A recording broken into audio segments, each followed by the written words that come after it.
or lease from in the morning. Hello and welcome to Paratalk with the East Tennessee Ghost Seekers.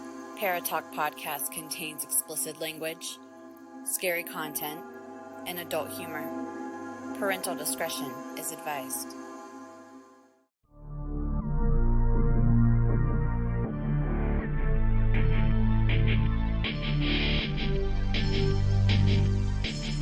It's time for Paratalk, a wide-ranging discussion covering hauntings, paranormal encounters, UFOs, cryptids, and true crime.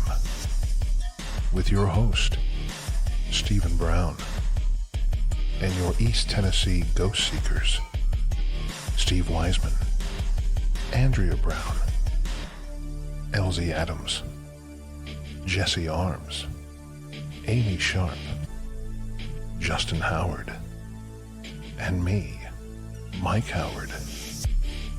To join in the discussion, email etgsparatalk@gmail.com.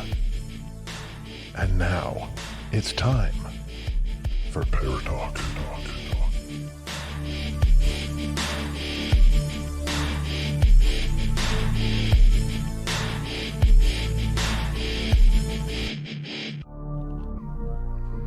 All right, guys. Welcome back to Paratalk. Yes. Welcome. Been a while. It's been a while. It's been a couple weeks. But, you know, that shit usually happens around the holidays. So Very true. It does. It does. And since we won't be talking to you guys before Christmas, so I just want to say Merry Christmas to everybody listening. And Happy Hanukkah. And Happy Hanukkah. Merry Hanukkah. Yes. Yeah. Huh? Merkrima. Merry Christmas. Merkrima. All right. Yeah. And you haven't even opened that drink I yet. haven't. Happy Festivus. Yes. Yes. Who was that? Hockeyman said Festivus. That was the Deacon of Heck. Yes. Yes. That Festivus, is that anything like the diabetes? You get Festivus from eating too many sugars and drinking alcohol. I got you. Yeah. Yes. Yes. Done got the diabetes. Yes. All right. So how about a couple of introductions, because we got a full show tonight, guys. So let's get started.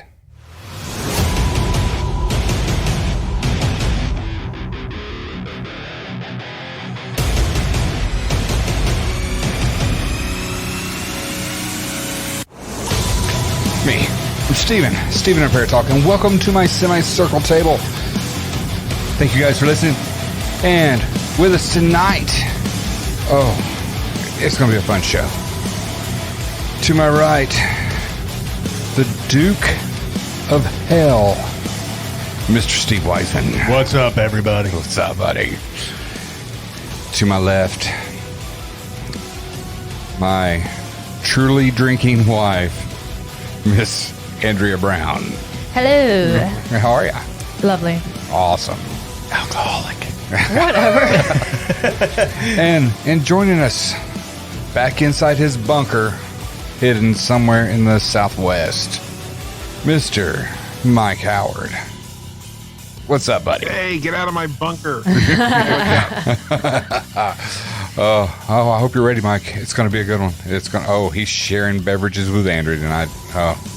Hang on, guys. It may get rough.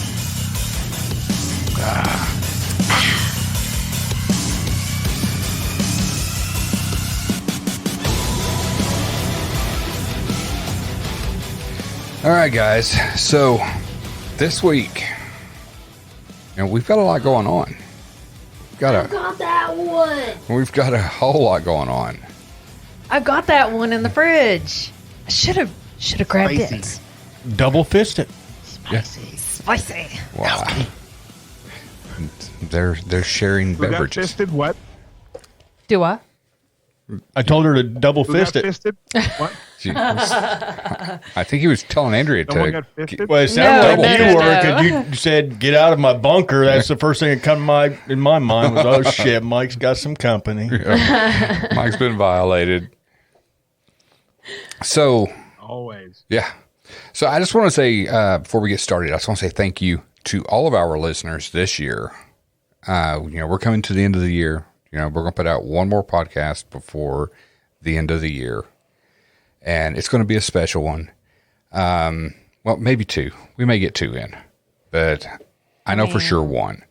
That we're going to release one next week. In the middle of the week sometime.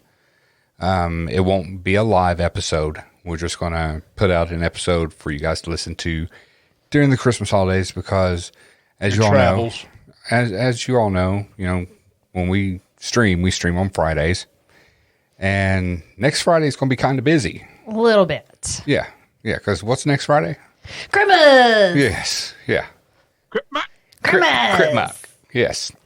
So we're gonna release an episode in the middle of the week, and it's going to be a very, very, very special episode. I'm not going to give away anything on it. I'll just tell you that it'll be something that you can enjoy listening to on Christmas. Oh, I mean, Christmas Eve. It could be something that, you may just want to somehow save it and play it year after year after year on Christmas. Yes, yeah. But... Or we'll have to save it and we'll have to replay it year after year after year. Yeah. But yeah, thank you guys that listen and that download. Our numbers have gone up tremendously over the last year. All of you. And we thank you guys. And, in the chat room with us every week, unless they're out somewhere looking for ghosts and stuff on their own, we have Hockeyman and Rodent Restaurant. And those guys have become family to us this year. Yeah. And we had my cousin Trevor, Bam Bam Nemesis, in the chat room there for a while. His schedule is all jacked up. Yeah. So he don't get to join us like he did. And we miss him. And hopefully he gets back and can jump in here with these guys. And Hockeyman says, "You're going to make me cry." Yeah. Yeah. That's what I go for, dude. Freaking tears. Bring on the tears. If you think that's emotional, you just wait to get to the end of the episode. And suck it up, Buttercup. But, sorry, I was in a lot of pain from the fisting. I'm sorry. It was double fisting, wasn't it? Yeah. Triple fisting. Shit. Damn. The holidays. Yeah. Mike had, my son has to go have his throat stretched or his esophagus stretched. Apparently Mike's working on getting his ass stretched. I reckon. It's the holidays. It's the holidays. Yeah. And guys, we have don't want to be constipated. We have our first call in tonight. So joining us from up in the New Jersey area and has all kinds of cool shit to talk about tonight. Hockeyman himself, Adam. Brother, welcome. Hello. Guys, I need a box of tissues for the holidays. I'll send you some, baby. Brother, we really do appreciate you and Rodent. You're in here every freaking week when we do this. You guys are all the time chatting it up in the chat room, calling in with stories, calling in with questions, emailing us with stories and questions. And just keeping the chat room alive. Yeah, and we appreciate that. So, and well, you know what? Here we go. You guys give us a lot of good content to listen to, so we figured we'd give you some good content. Oh, there's the man right there. Yes, and joining us now, we have Rodent. We got Rodent in here with us. Welcome, Mike. How you guys doing? Doing good, brother. What's up, doing brother? Good. It is a double fisting. It is a double fisting. Now the party can begin. Just saying. Mike, Howard, I hope you're ready. I'm excited. We I'm trying got to some see good that sparkling content. taint. That sparkling tank.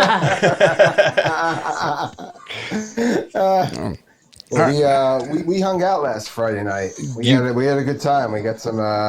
We had a good time. We got some decent EVPs. Mm-hmm. I think Mike got some on his phone. Yeah, I got some on my phone, and we sent them in to you, Steve, and we'll I guess we'll set them up. Yeah. If that's okay. That works perfect for me. Yeah. As long as you guys have the list, like with the titles that you gave me, because that's how I saved them, except for one of them that I renamed, and I'll take care of that one. But cool. Well, yeah, I got mine in my hand. Let me just I'll set you up on where we were, and then I'll let Mike set up his audio there. Yeah, let everybody know where you guys were last week. Yep. So I live in Manalapan Township in Monmouth County, New Jersey, and anyone who has a history nut knows that there was a battle of the Revolution took place here. It was called the Battle of Monmouth, and it was a one-day war. It was the shortest and bloodiest war of the Revolution, and the battlefield is literally less than a mile from my house. But there's some very active hotspots around here, and I invited Mike to come up and investigate them. So it was myself and Mike, my friend Brian, and Mike's son, Mike Jr. came up. And we called him MJ just to kind of make it easy. And he's 15 years old, man, and the kid loved it, man. He had a great time. That's awesome. Yeah, he did. Yeah, it was really awesome. So we went to two places. The first location we went was this cemetery right near my house called the Old Ten Cemetery. It was established early 1700s. There's a church there now, but the congregation didn't come until like the mid 1700s. And one of the first known burials there was this witch named Alice, who the folklore says that they caught her. She was poisoning their crops, and they hung her by a tree and they buried her in an unmarked grave, but probably buried her right underneath the tree. So we had that we were looking for. There's some other notables there. There's a girl named Cookie, Carolyn Gorbich, I think the name is, and she died when she was 18. And there's a picture of her on her tombstone. It says Cookie on her tombstone, and a picture of her in a prom dress. So the rumor is she died either in a car accident, either around the time of her prom or on her way to prom. So supposedly she's wandering around looking for a prom date. And then there's a young man by the name of Captain Henry Fauntleroy.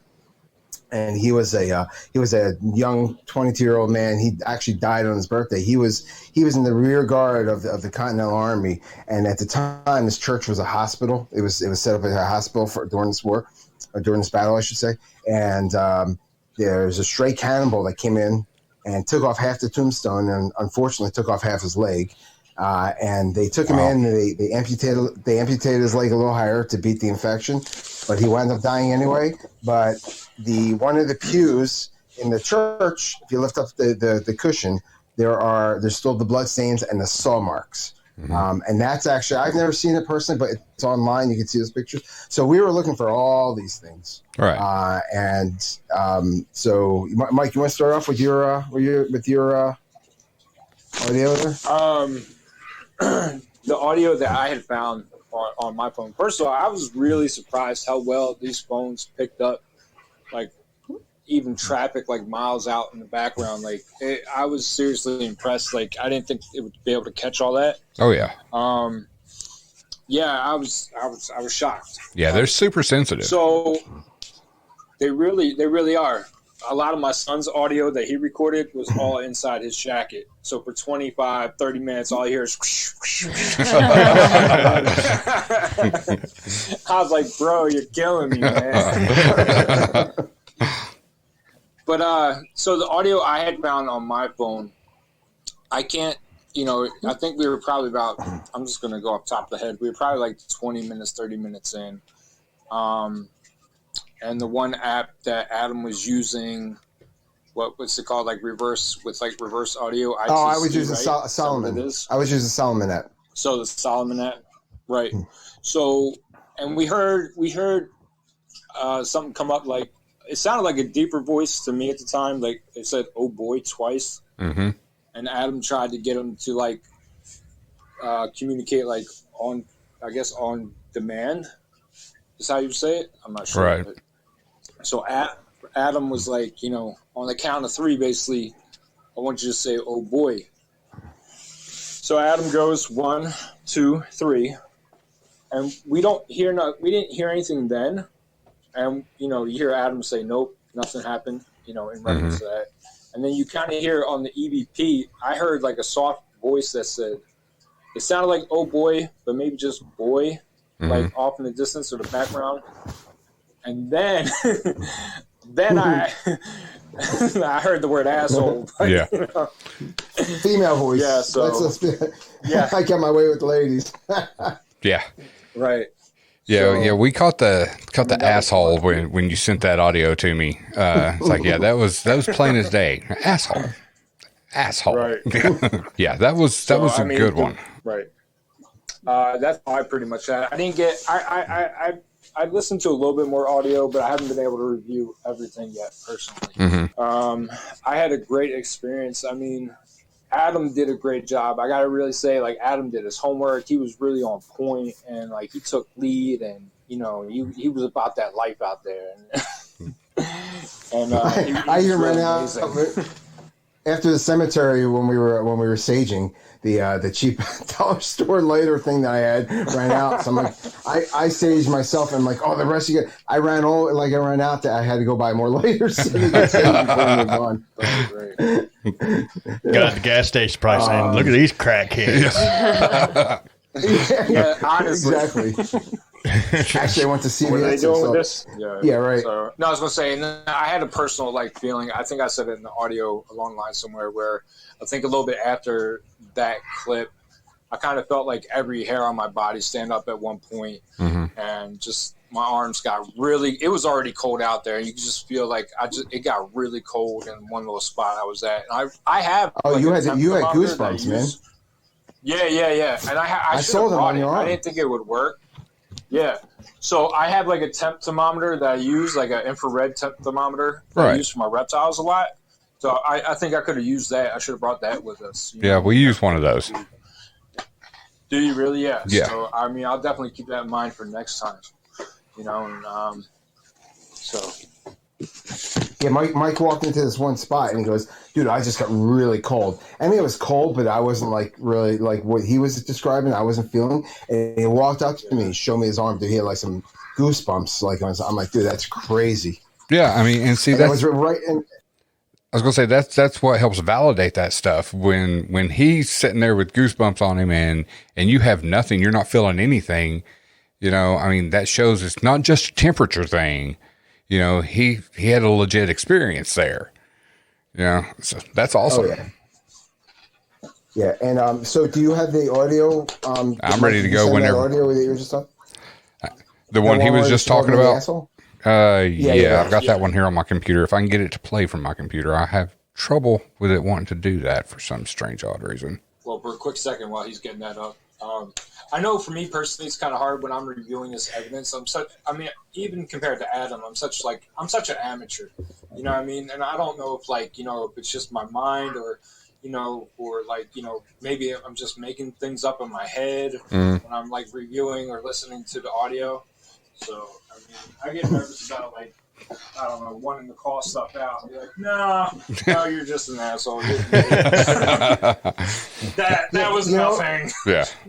But here's the crazy thing: the guy who said that you had on your audio saying "oh boy," right on my phone, on my app, on a different app on a different phone, I had the same "oh boy." So it's like you can't even say it was just the app, right? Because I had the same thing, different phone, different app, same guy going "oh boy." Interesting. Looking at it from another perspective, I guess a skeptical perspective, how many words can you say backwards that would actually still be a word? No and on. Yeah, there's not many. I don't know if they take that into account. Yeah. So what Mike's referring to is on my app, on the Solomon app, right? You can do the radio, the IP radio stations. You run it in reverse. Or you can do the word bank. Yeah. Right. The word bank, right? And the guy even says it. Mike Howard sent me the thing on YouTube. The guy who actually who developed the app, and he's telling you how they went about developing it and how to use it. And the guy said, yeah, it was just me and some friends. There's 4 different word banks, and we just all recorded our voices saying these words. And then we did it backward, right? So when you're using the word bank and you're playing, it's all these words, but backward. Right. But then you hear a word frontward. Yeah. Or a couple of words frontward. It's like, how? Yeah. Yeah. And you only hear it once. Yeah. You only hear it every time it repeats. You only hear it once. Mm-hmm. All right. Here's that audio. Do the little flashlight test, right? So, just about off. Okay. Seems like it didn't play at all. I don't know why it didn't. No. I hear it. Yeah, it didn't play at all. Could you not hear the audio at all? No. Oh, see, I was hearing the audio. See, it's having a stupid time communicating. Hear it maybe I was hearing it through your headphones. Probably, yeah. Off in the distance, like if I was sitting next to you and heard it in your headphones, Mm-hmm. Yeah. Does that mean mine won't play either? No, I've got yours on I've got them in my Roadcaster. So nice. All right. Yeah. And I think from that one, I actually took out a clip, I think. And that's what I have, the special one, because it came up. It wasn't even mentioned in the talk that you guys were talking about, when you were telling me to listen to certain sections. It was a total different section, and I caught this. Oh, yeah? Yeah, so wow. It's pretty awesome. So, well, before we get into my my audio, I just want to tell you, we were also using my the iOvulus, and although it's still not talking, the words still come up. So what I did was, earlier in the day, before we went on Friday, I went to walk around both the places. I'll talk about the other place we went. And we walked around. I went to walk around to get a lay of the land. And I did some audio recording, took my iOvulus. Now, during the day at the cemetery, at one point, I said, I'm walking around. And, a lot of words come up in the iOvulus, and sometimes you're like, what does this mean? But at one point I go, okay, if you're not going to tell me your name, say my name. My name is Adam, right? And out of nowhere, the Ovulus just comes up with Adam. And I'm like, that was crazy. It was almost on demand. I say my name, and the iOvulus says Adam, right? Another time, we were leaving our second location that we were at that night. And my phone, one of my phones I had, was at least at half. If maybe between half and 3/4, and out of nowhere, the thing just died on me. The one I was using Solomon on, it just died. It just drained. So it's crazy. So I was recording audio on the my other phone still, and I go, wow, man, did you just drain my phone? And then the Ovulus comes up with the word phone, and then it was right. Remember that at the end of the night, Mike? And then we were at absolutely. I was listening. Go ahead, buddy. What were we doing? No, I was going to say I was listening. I think the little bit of audio that I caught on MJ's phone that I was listening to. Oh, you heard me saying that conversation. Yeah, it was nuts. Yeah. And then we were at the Sufton House, which is, and then we were at the Sufton House, which is the second location, and there was a sort of a covered well there, and my friend Brian took notice to it. There's a covered well, and then look at that, there's a well, and then the phone, the iOvulus comes up with the word drink. As soon as we were talking about the well with drink, and we're talking about Molly Pitcher and bringing waters out, bringing water out to the troops and everything. And then finally, I don't remember. Oh wait, Brian was taking video, and he's like, "I got my video camera here. Come out and show yourself." And then the word comes up the camera comes up on the iOvulus. So those are I just jotted those down just to talk about those words that came out out of they were perfect timing. Yeah, that's awesome. Anyhow, so Steven, during the day, when I was at the cemetery by myself and I was about to leave, right, I went back to the grave of Henry Fauntleroy one more time, and I got the word threat or something like that come up on the iOvulus. I said, "Oh, my threat to you, do you want me to leave? Just tell me if you want me to leave." And those are the two clips I got there for you. Buy one and buy three. Yes. So you can hear go. You can hear the words go and the words leave in those clips. As soon as I say, just tell me to leave, and hear go and leave. All right. Here comes I'm sorry. Hold on. Actually, hold on. That was the third one. That was the leave one. Let me the buy one. That was when I was actually leaving. I'm sorry. That's when I said, all right, say bye to me. And I got those two clips. They said bye. Okay. So go for it. All right. Here's by one. Okay. Say goodbye to me. Yeah, by. Yeah. I'll play it again. Right by. Say goodbye to me. Yeah. Let's say goodbye to me, and you hear that by. All right. Here is by Right. 3. Just want to say goodbye. Just want to say goodbye. Bye. Just want to say goodbye. Yeah. That's, yeah. Right. It's clear as day. I mean, that was much more clear. Yep. Yeah. It's so crazy. Yeah. And that was with the word bank too. Mm-hmm. So it's like all these words are playing backward, and then all of a sudden you hear "bye" in there, like right as I say "bye." It's it's I can't explain it any other way. Mm-hmm. And the third one, I think with the one says "leave," that was the one where I was, they came up with threat, and I said, "All right, if you want me to go or you want me to leave, just say go or leave." All right. Here it is.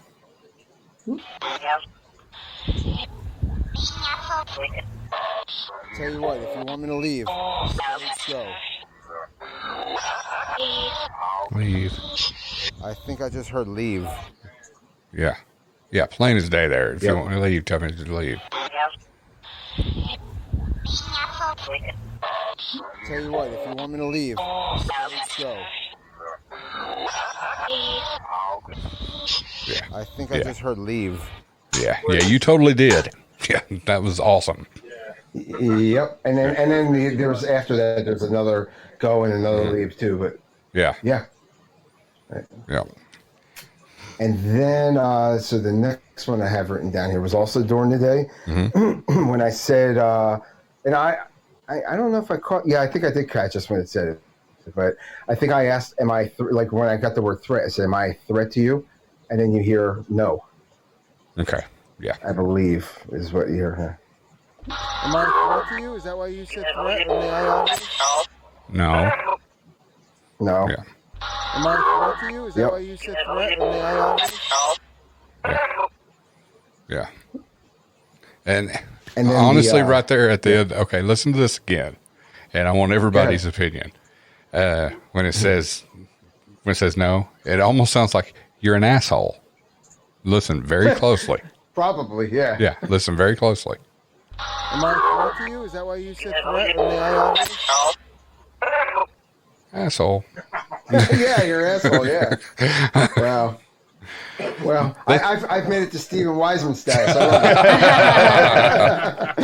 it. The only thing I haven't done yet was getting possessed. Yeah. And you got to get punched. You got to get punched. We'll work on that. Yeah. Yeah. Well, that was the other thing too. We there were stories about children that were buried there that died of smallpox, and there was like people reported activity of getting pushed and shoved, like little kid games kind of thing. And we were trying to we were trying to lure the kids out. And we had a little girl it sounded like she was singing to us at one point. And I was kind of hoping I would, like, my arm would get grabbed or my hand would, like, be held or something. But I don't think any, except for Mike getting the goosebumps, I don't think any of us got touched. It'll come. It's going to happen. I promise you that. It's going to happen. It'll happen. In time, my dear friend, in time. Patience, young grasshopper. Yeah. So all right. So that night also, and also that day when I also went there. There's a house called the Sufton House, and it's about a quarter mile away, and it's about it's one of 3 structures still left from the Revolution, but this one is kind of in disrepair. It's disarray. There's like a fence around it. You can't really go into the house; it's all boarded up, but you can walk around it, and there's been activity. There's actually another investigator has videos up there from a few years back that he picked up some activity. But I went there during the day first, and I was walking up to the house. It's kind of set back in the cornfield, sort of. And I was walking up to the house, and I said, "Does anyone out there want to talk?" And I wasn't using the word bank. I was actually using the radio station IP, the IP radio station thing. But that's the one that says "We'll talk." That's that clip right there. Yeah. All right. Here's that one. Is. Anyone want to talk?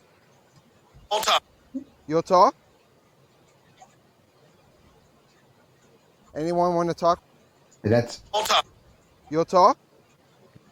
Yeah. That's. Yeah. Yeah. That's basically all I got from that section. Dude, that's awesome. I mean, even if that was the only thing you caught that entire investigation, that was intelligent, and that's amazing. That's a true call and response right there. Yeah. Hell yeah. All right. So, I mean, and this is, by the way, this is all in the Solomon app, which is an awesome app. And I started to scare Mike a little bit when we were leaving the cemetery. Like, all right, Mike, it's time. And I started playing the Lord's Prayer on it.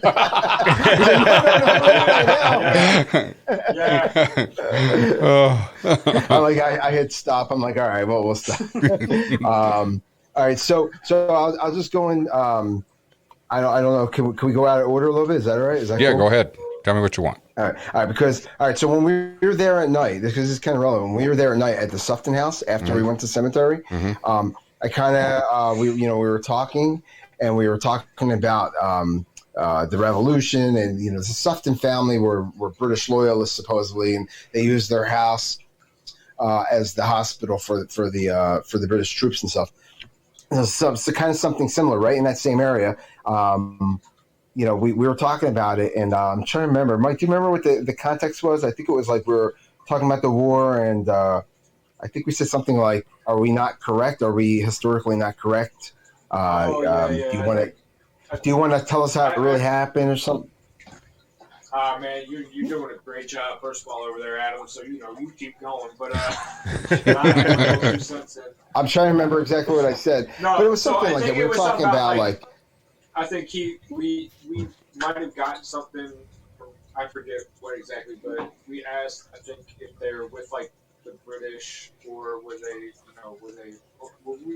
loyalists or Oh, that's what it was exactly. Yeah, we asked them, "Were you British loyalists?" Yeah, something like that. And then that's when the audio file. I'll tell you that. Yeah.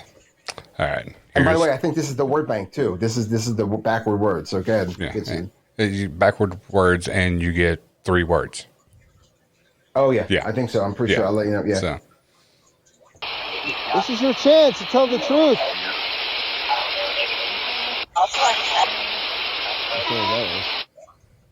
Yeah, this is your chance to tell the truth. I'll tell you. This is your chance to tell the truth.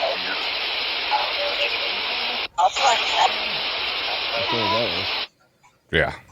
And the thing is, actually, that's not the word bank. That's the radio station. Yeah, that was right. Yeah. The radio stations are with the frequency. It's random frequencies. Mm-hmm. But there's not a radio station that sits there for long enough for someone to say, "I'll tell you that." No, the scan rates on those things are so fast. Yeah, and to have those 3 words all in the same voice, that's impossible. And all in the same voice, right? Yeah, it scans through stations in milliseconds. Yeah. So Yeah. That's nuts. Another great one. Great one, man. Okay, so a couple more here. So then we were like walking through the cemetery before that, and it's such an old cemetery. There's like a lot of, back then there weren't as many families as there are now in the neighborhood. So like there was like a couple, like 2 or 3 big families that had a lot of money and that type of thing. You could tell who they were because they're like their plots all over the place with the name, right? So one name was Quackenbush, right? Mm-hmm. So we're talking about Quackenbush. I was talking, just previous to this clip, I was talking all about Quackenbush and the family. And then my friend Brian was asking another question. And you'll hear him ask, I forgot the questions, but you'll hear a voice answer, yeah. And then if you listen really closely, right after yeah, you'll hear a voice say Quackenbush. Or at least it sounds to me like you can tell me what you think. It totally does. And I enhanced that to where you can hear it even better. So, cool. Yeah. So here's that one. Wait, is this headstone strange? Is that what you're telling us? Sarah Field, is that one strange? Yeah. Quackenbush. I heard a Quackenbush. I think I heard a Quackenbush.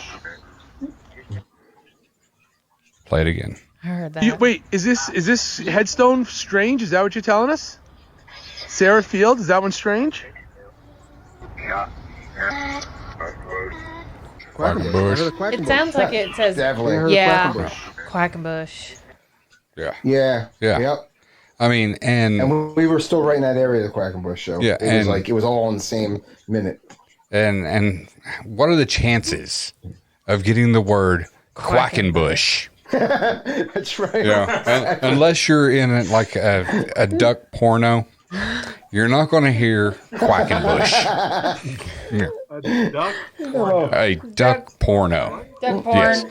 Yeah. I actually have a duck. Oh my god. I'll send you a picture. Oh, McDonald had a.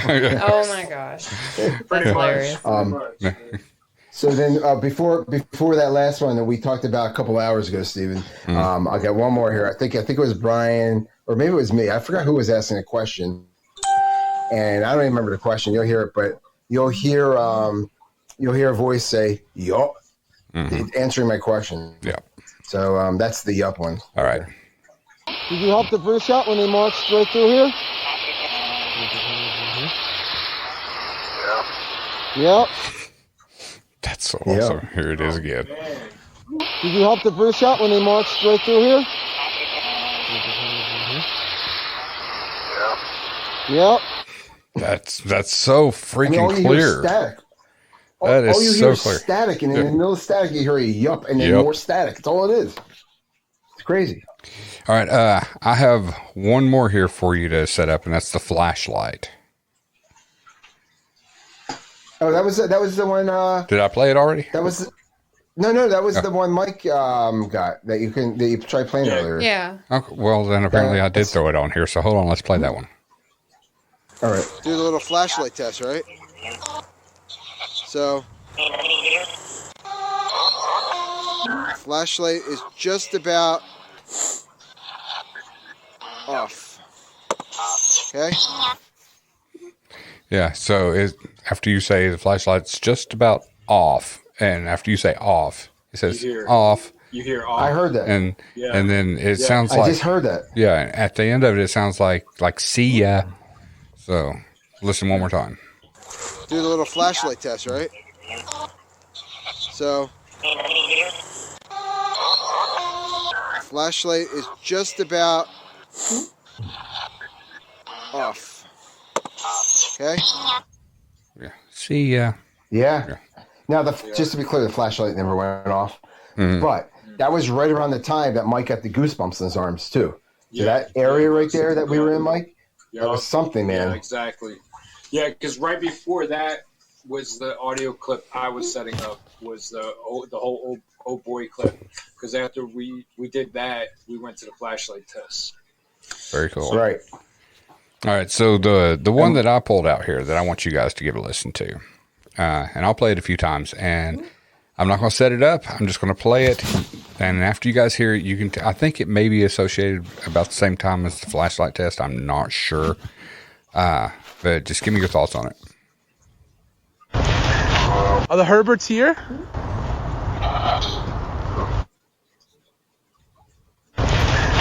Are the Herberts here? Okay, so right there before you start talking, you get something. Someone says hello, and then after you say, "Are the Herberts here?" There's two separate times there you get voices, but it's real distorted, and I cannot make out what it is. I'll play it again. Yes. Are the Herberts here? Yeah. So you hello. Yeah, I heard Are the that. Herberts here? Yeah. And then you get the two. It's possibly a sentence that a small. To me, right after I hear, are the Herberts here? I hear yes. That's what I hear. All right. That's how I heard it. Yeah. All right. One more time. Yeah. Are the Herberts here? Yeah, it's almost like a hiss, but it's like yes. Yeah. Now that's my friend Brian that was with, and that was his first investigation too. And he was like, like the way. And Mike, I don't know if you agree or disagree, but like the way he was asking questions, like you would have thought that he had a ton of experience because it's like he's been out in one of these before. Absolutely. He just knew. He was asking some. I mean, he was like seeing like. He was like inspecting some of the tombstones that had real awkward sculptures and stuff, and trying to like pull something. And man, remember the Milton one, Mike? He found he found a guy named Milton, and we were just we were just talking to this family there, and we didn't think we were getting a whole lot. And on our way back, we decided we were going to try to piss them off a little bit just to try to get something out of it. Attaboy. So, we were... Straight out of the book of Steve Wiseman. You made Steve proud. Yeah. I'm a proud papa. Yeah, we kept checking each other's eyes to make sure they weren't glowing yellow or anything. No, we were... Yeah, and you got to check for bruises, too, and swelling like we do with our mic. Always check for swelling. That's right, with the eyes. And we took, so here's some a couple takeaways I had. Next time I would definitely use less of the app because it's like Mike was. Sorry. Do you have the app running now? Yeah, I had the. I had the incoming call, but all right. So the app, I would do less app because the audio on the phones is so good that it picks a lot of stuff up. So it picks up the apps a lot louder. So I would definitely go to an area next time and do a little bit of the app and then some without the app just to see if you get any disembodied voices. Right. Or just go to Walmart and buy you a $40 digital recorder. Yeah. Yeah. Oh, yeah. I guess we can solve that. And then you can use both. And then, yeah. I mean, because if you get a voice on both of them saying the same thing, then it's even more proof. Right? And I would definitely take some more pictures. We did take some pictures, especially of the church. Yeah, I said, I think MJ had the camera. I said, MJ, take pictures of windows. I don't care if you don't see anything now. I said, we're going to check later. Yeah, and definitely. Zoom. I've actually gone through and I checked. I didn't see anything, but I have a few pictures I'll send you guys. I think, did you guys get the pictures I sent of the four of us at the front of the cemetery? Yeah. And see that. I didn't either. Yeah, it's in the message. Yeah, he sent it the other night when we were... Was I busy? I think I sent... No. I think I sent that night. Yeah, it was the night of. Yeah. I wore my ETGS shirt, and I took a picture of that. And I did see them, yes. Yeah. So that was... I mean, we definitely got more at the cemetery, I think. And then we, in between, well, actually, at the end of the cemetery... And then at the end of the Sufton house, we saged. We definitely said St. Michael's prayer, before going in. We just tried to protect ourselves as much as we could, but we tried to have fun with it too. And I think we did. I think we had a lot of fun. You have to. You can't be too serious with it, because then it ain't worth it. Right. You got to have fun. Yeah. Yeah, and you had fun, and you guys got some excellent data. I mean, that's awesome. Yeah, and hopefully we'll do it again soon. We want to go back. We were talking about going back to that cemetery on a full moon because I think we get a lot more that night. But definitely, if Mike, if you have anything down by you, I'll come down to you, and we'll investigate something down there. And don't forget, coming up this year, this upcoming year, 2021, we're working on 2 things we want you guys to come with. Yes. So, Ohio. Yes. Ohio, yes. Yes. And we want you guys to come down and join us in West Virginia. I was like, wait, what? I can do that. Whitville. Oh, yes. Octagon Mansion? Octagon Mansion. Octagon Virginia. Virginia. Virginia, yeah. Really? Yeah. Oh, not Octagon Mansion. Yes, Octagon Mansion. Yes. Oh, okay. I thought it was West Virginia. See, I did too. No, it's Virginia. No, it's Virginia. Yeah. Whitville, Virginia. Whitville, Virginia. Okay. Oh, that's so exciting. Yeah. Right? I'm a fanboy right now, but I'm so hyped. Get pumped, Joe, because it's going to happen. I plan on... Yeah. I really want to pick up that Spirit Box. That Spirit Box 11. Pick up like a decent digital recorder. And I even seen. I wanted to do something like I saw the Ghost Hunter store. I guess it was like an EMF detector, but it was like it was like a teddy bear. Oh yeah, the light up bear. So Yeah, kind of like maybe Boo Bear. The Boo Bear. No, Boo Bear's out there scratching at the door. Yeah. But if they come to Octagon with us, I'll take them down in the basement and I'll do my thing and then I'll leave and Yeah, I mean, if there is any way to get like slammed into the paranormal, there you go. That's it. That's it. Yeah. I'll tell you what, man. The day I get my inoculation from this from the COVID, man, I'll travel anywhere. I don't care. Awesome. Wherever I gotta go. Well, you'd have to wait till you can shovel out first. Yeah. Well, no, listen, man. I'll tell you real quick. 2 years ago, I bought a snowblower on Black Friday. Haven't used it since. Right. Finally had a chance to use it. I was out there all day the other day. I couldn't shut that thing off. but listen, how many inches did you get? Yeah. We got I would say like 8 or 9 here. Wow. Oh, really? Wow. Lucky asses. Yeah. Well, I think Philadelphia got about 6. My job, out by my job, they got about 8. And I heard like the Poconos and out there, they got like 19 or 20. Hey, do you know how much we got? We got nothing. We got nothing. Zero. We got about a half an inch of rain. Don't worry, guys. Listen, I took some, I put it in an envelope, and I mailed it down. Thank you. Thank you. Yeah. Yes. By the way, I was going to say real quick about the Octagon Mansion. It's going to be really awesome actually being there with you guys, hopefully, and not watching you on the computer all night. Yes. I know. Yes. Yeah. So yeah. Just like be able to hang out. Yeah, it'll be really Oh, it's gonna be a blast. Awesome. It's going to be like a reunion, but it'll be the first time. Yeah. It's a first time reunion. The first time reunion. Yeah. But Not for Mike and I, man. Mike and I are like best friends now. Yeah. Yeah. We talk every day. Say good morning, good night. Look at that. Here we are. That's We awesome. created BFFs. Yes, we did. That's right. That makes Yeah. my heart happy. It's like remember that one night, Mike, that we had the couple on here flirting with each other. Yes, dude. Oh, that was so funny. That was so damn funny.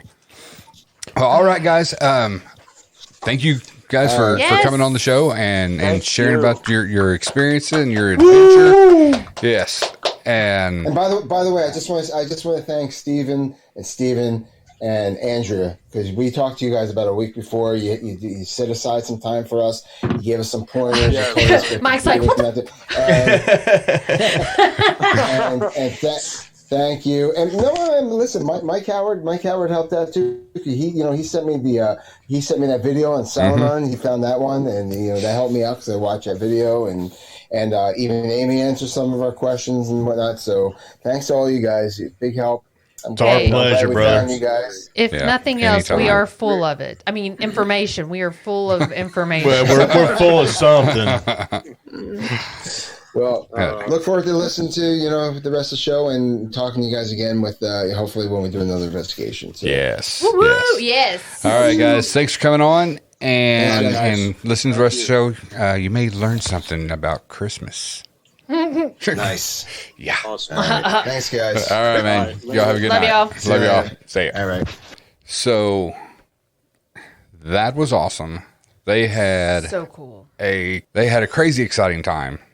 And for their first night going out I'm and excited for doing this, them. Oh yeah, definitely. they had an excellent experiences. I can't wait to get them into one of these other locations. Oh yeah, they're gonna have a blast. I can't wait to get into another location. Yeah, I'm right there with you. Yeah. I mean, one of these days. Yeah. So, all right, All right. Christmas. Christmas. Yeah, it's not just about Santa, apparently. What? Yeah, There's more? there's more. OMG. One of the biggest ones, that you fear is Krampus. And we sat down and Yeah, I hate when I get a Krampus in my leg at night. Damn it, that hurts. I hate it when I get a Krampus when I'm trying to get busy at night. That sucks. Yeah, just hang on. It'll be over in a minute. I got a Krampus right next to my butthole one time. That hurt. Oh my God. Oh, God. Damn, Yeah. Krampus. Yeah. I mean, when that happens, you cannot trust a fart. Oh, God. You can't. No. At my age, you can never trust a fuck. True that. Oh, God, y'all. So Mike and all of our listeners, today we sat in there and we watched the Krampus movie that came out in like 2016, 2015, something like that. It was actually pretty dang good. Me and Steven both, he was like, well, I think we owe it to ourselves to actually watch this movie because we've never watched this movie. And both of us were like, well, I mean, I said, I've never actually wanted to see this movie. I didn't want that negative connotation of Christmas. I was like, no, don't mess this up for me. This is my jolly freaking time. We can watch Hallmark after. And what did we do? Immediately turn on Hallmark movies after that. But there's another one, Mike, that you're going to have to check out. I watched it today. It's on Shudder. It's called A Christmas Horror Story. And it is... Slasher. It is freaking amazing. It is so good. I will say that the end, because I didn't catch all of it, but the end... plot twist, and I was like, hell yeah. Oh, yeah, okay, all right. And I mean, it has William Shatner in it. Which there you go. Oh, there you go. Yeah. There you go. It has William Shatner in it. He plays a DJ, and he's DJing. He's DJing for the radio. That was my William Shatner. I'm going to play a song for you on Christmas. Listen to my Christmas songs. Enjoy. But so William Shatner plays a DJ, and it involves 4 different groups. You've got Shatner at the radio station. Then you have this family that's going to talk to the dad's great aunt or whoever. Then you got a group of kids that are going to this old school that a murder had occurred in a year before, and they're breaking in it to do like an investigative. Because that's what you do. Whenever there's a murder in a school, you immediately turn around and say, hey, we should investigate this. They were doing like an investigative journalism type deal on it. And then you have this other couple and their son, and he is actually the cop that worked the case for the murder that happened in the school.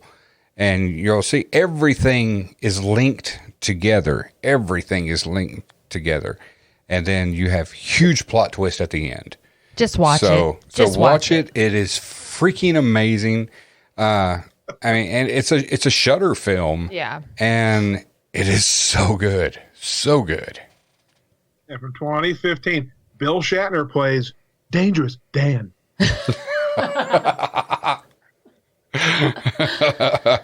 So good.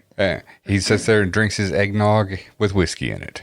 And then just whiskey. And then when he runs out of eggnog, he drinks the whiskey straight out of the bottle. Yeah. But yeah, definitely worth a watch. Definitely worth a watch.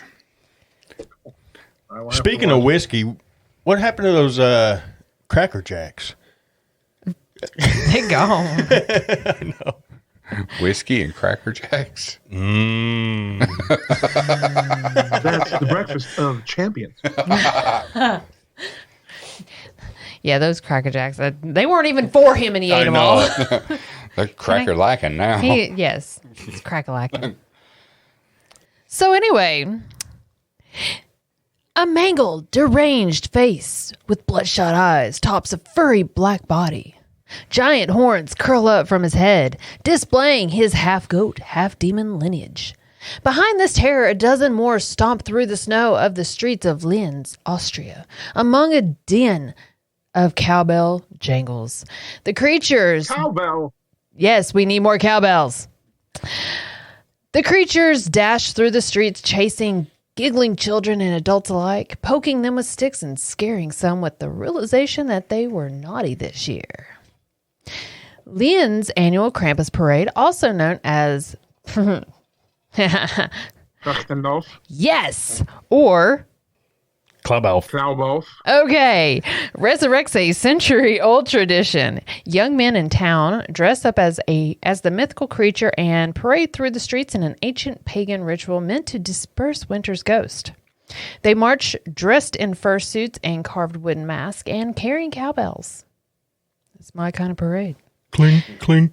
The tradition, also known as Krampuslauf or Krampus Run, is having a resurgence through Austria, Germany, Slovenia, Hungary, and the Czech Republic, and has gained recognition in the United States. The creature has become so popular in recent times that he has a comic book series, parties of his own, and even a new movie. After all, says Jeremy Sakers, organizer of... Why can't I pronounce that? Krampusnacht festival being held for the first time in Orlando, Florida. Why, watch out when Santa Claus comes to town, because Krampus is coming to get you. Krampus himself historically comes around the night of December 5th, tagging along with St. Nicholas. He visits houses all night with his saintly pal, while St. Nick is on hand to put candy in the shoes of good kids and birch twigs in the shoes of the bad. Krampus's particular specialty is punishing naughty children. Legend has it that throughout the Christmas season, misbehaved kids are beaten with birch branches or can disappear, stuffed into Krampus's sack and hauled off into his lair to be tortured or eaten. Why December 5th? I don't know, but I think Krampus has been here. Because I put on my work boots the other day and there was a dog bone in it. Yeah. Not surprising. Yeah, there's a dog bone in my work boot. Surprise. Yeah. That's one of the first signs of Krampus, actually. Yeah. Yes. I believe it is. I mean, that's the delayed gift. Yeah. A bone. I guess it's better than a turd. Yeah. Yeah. That'd be squishy. Yeah. Now, Andrew, before you read this one sentence, this is my favorite sentence that's ever been on our podcast. This one you're about to read. Oh, my gosh. We should have prefaced this with, there's going to be lots of words in this podcast That somebody else is going to have to pronounce. that we're probably going to murder. Yes. Yeah. The Krampus is the yin to St. Nick's yang. You know, I don't ever want to think about St. Nick's Yang, but if I do, I'm going to think about Krampus. Yes. Yes. Yeah. Oh, my gosh. Sagers tells Smithsonian.com, you have the saint, you have the devil. It taps into a subconscious macabre desire that a lot of people have that is the opposite of the saccharine Christmas a lot of us grew up with. In fact, Krampus's roots have nothing to do with Christmas. Instead, they date back to pre-Germanic paganism in the region. His name originates from the German Krampen, which means claw, and tradition has it that he is the son of the Norse god of the underworld, Hel. Okay. During the 12th century, the Catholic Church attempted to banish Krampus celebrations because of his resemblance to the devil. More eradication attempts followed in 1934 at the hands of Austria's conservative Christian Social Party, but none of it held, and Krampus emerged as a much feared and beloved holiday force. You know, growing up, I would have never associated Krampen with claw. I was associated Krampen with menstruation, because what I always heard together. I'm cramping. I'm cramping. No, you can't. No, I'm cramping. Then her claws came out. I should have known. Do you want to know why Krampus is so cranky? There you go. Yeah. He's cramping. Yeah, he's not a he. Oh, snap. Shit. See, now there's that one movie, Mother of Krampus. Oh. And then there's a part 2, Mother of Krampus Part 2. Oh my gosh. Cramping 2. All makes sense now. It came Electric Boogaloo. He is in my head because I was getting ready to say it's Cramping 2 Electric Boogaloo. Oh, that is too funny. Oh, are y'all the same people? I think it's where we drink out of the same liquor glass. Yes. Yes, it is. Yeah. So, For some, the annual festival of child hunting Krampus is fun, but concerns that refugees in the alpine towns that celebrate Krampus could find the tradition frightful has prompted some towns to consider taming the horror. This year, Krampus's scheduled arrival in the alpine towns that celebrate him coincides with an influx of refugees from Syria and Afghanistan. Though the festival is well loved, it gave rise to concerns that the new neighbors might be scared of the tradition and its nightmare-fueling costumes. Rather than canceling the parade, town officials decided to educate the newcomers. The Telegraph's Rosina Sabur writes that refugee children in lands were invited to a presentation where they learned about the props, costumes, and customs of Krampus. Sayers likes the idea of introducing Krampus to refugees in Austria. I think it's wonderful that they want to get the refugees used to this sort of thing, he says. You can't force people to adopt cultural traditions of which they have no basis or point of reference. Perhaps you'll be the next to catch the Krampus spirit this holiday. After all, the horrible haunt could very well be watching you. Ooh, he's watching you. I see somebody watching Mike. It's Buddy the Elf. Give me a hug. Buddy the Elf. What's your favorite color? Love that movie. So anyway. So that's Krampus. That is Krampus. In a nutshell. I mean, I'm pretty sure he's too big for a nutshell, but yeah. Yeah. Yeah. So where are we going from? I'll tell you what. What? Let's do a real quick break. Okay. Like real super quick. Super quick. And we'll come back and we'll have Steve read us a story if he feels like it. Sure. All right. We'll be right back.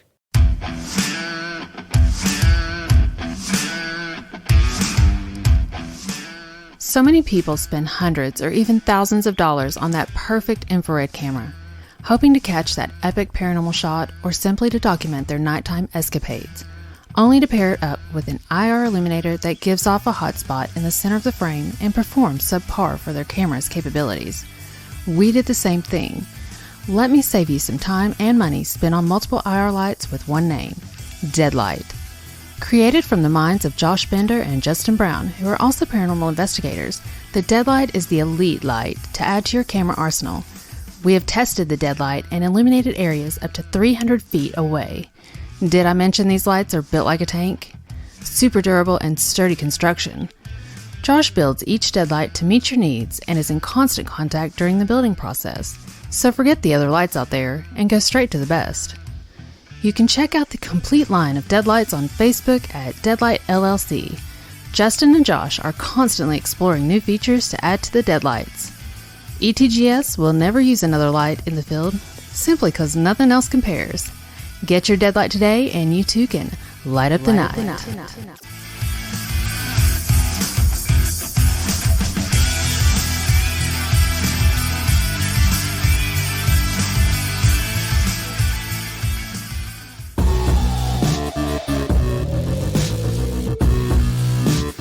You're listening to Paranormal Talk with East Tennessee Ghost Seekers, a new perspective in paranormal talk radio.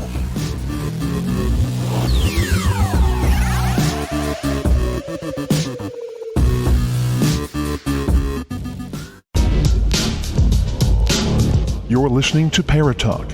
If you have a question or an experience to share, email us at etgsparatalk@gmail.com or call 865-264-0448. And now, back to Paratalk.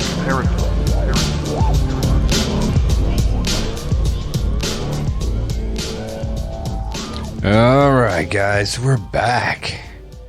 Welcome back. Welcome back. Mike's over there jamming. All right, so we just finished talking about Krampus, and you know, I don't want him to come visit. Just saying. Hey, he might be a nice guy. You never know. Did you see the movie? Misunderstood. Yeah, I just want a friend. Yeah, like I just want to be friends. my name is Charles. So what if I like beating kids and throwing them in my sack? I only eat a few of them. See, me and him have something in common already. Yeah. They're bad. So, Steve's going to tell us about another little Christmas ghoul.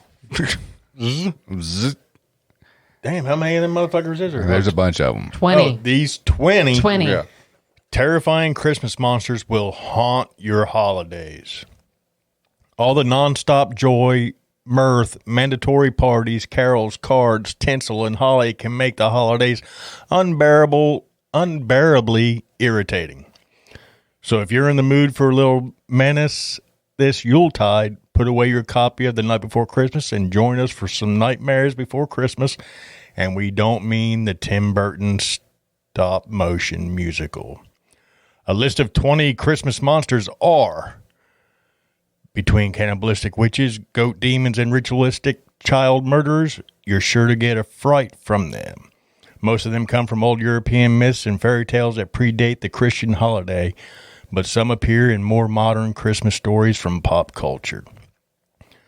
A fair warning for the faint of heart. These tales and images might scare the hell out of you, so if you're sensitive to violence or squeamish at all, you might want to stick to some of our other Christmas articles. I don't know if I can read on. That's kind of scary. Give it a try. Give it a try. Tighten up your boots. Oh, wait, that was my butthole. Number 1. I'm assuming it's Gorilla. This thrice married Icelandic giantess lives in a mountain cave near Dimmenborgir lava field with her third husband and has extra sensory powers that allow her to detect misbehaving children in nearby towns.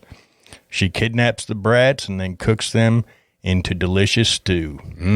Just like Mama. It's her favorite food, always in high supply.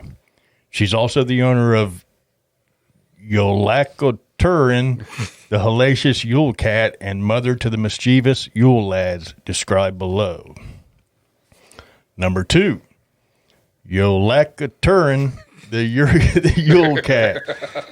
Gorilla's monstrous feline stalks the countryside, eating up anyone not wearing new clothes on Christmas Eve. That sounds rather classist, but legend has it that wool farmers used to invoke Jólakötturinn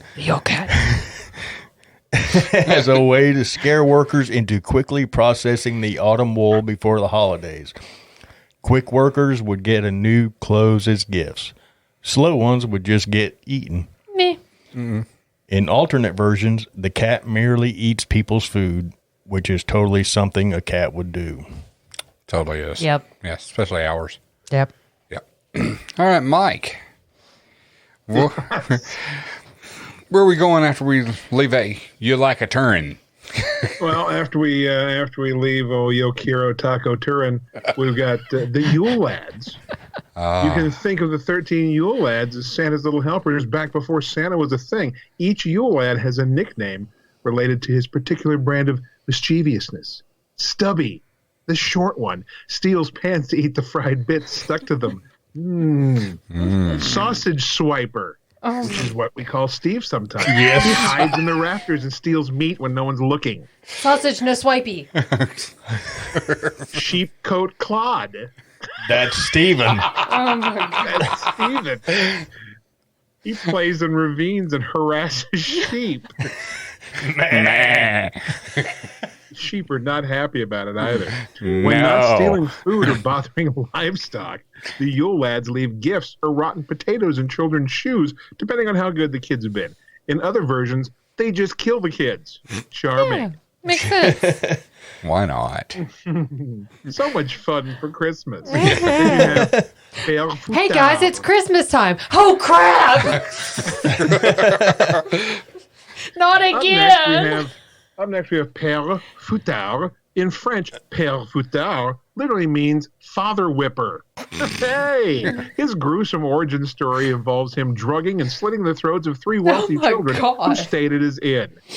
He later dismembered and stewed them in large barrels until St. Nicholas came around, discovered his deeds, and resurrected the kids, compelling Fouettard to repent and become his quote-unquote helper.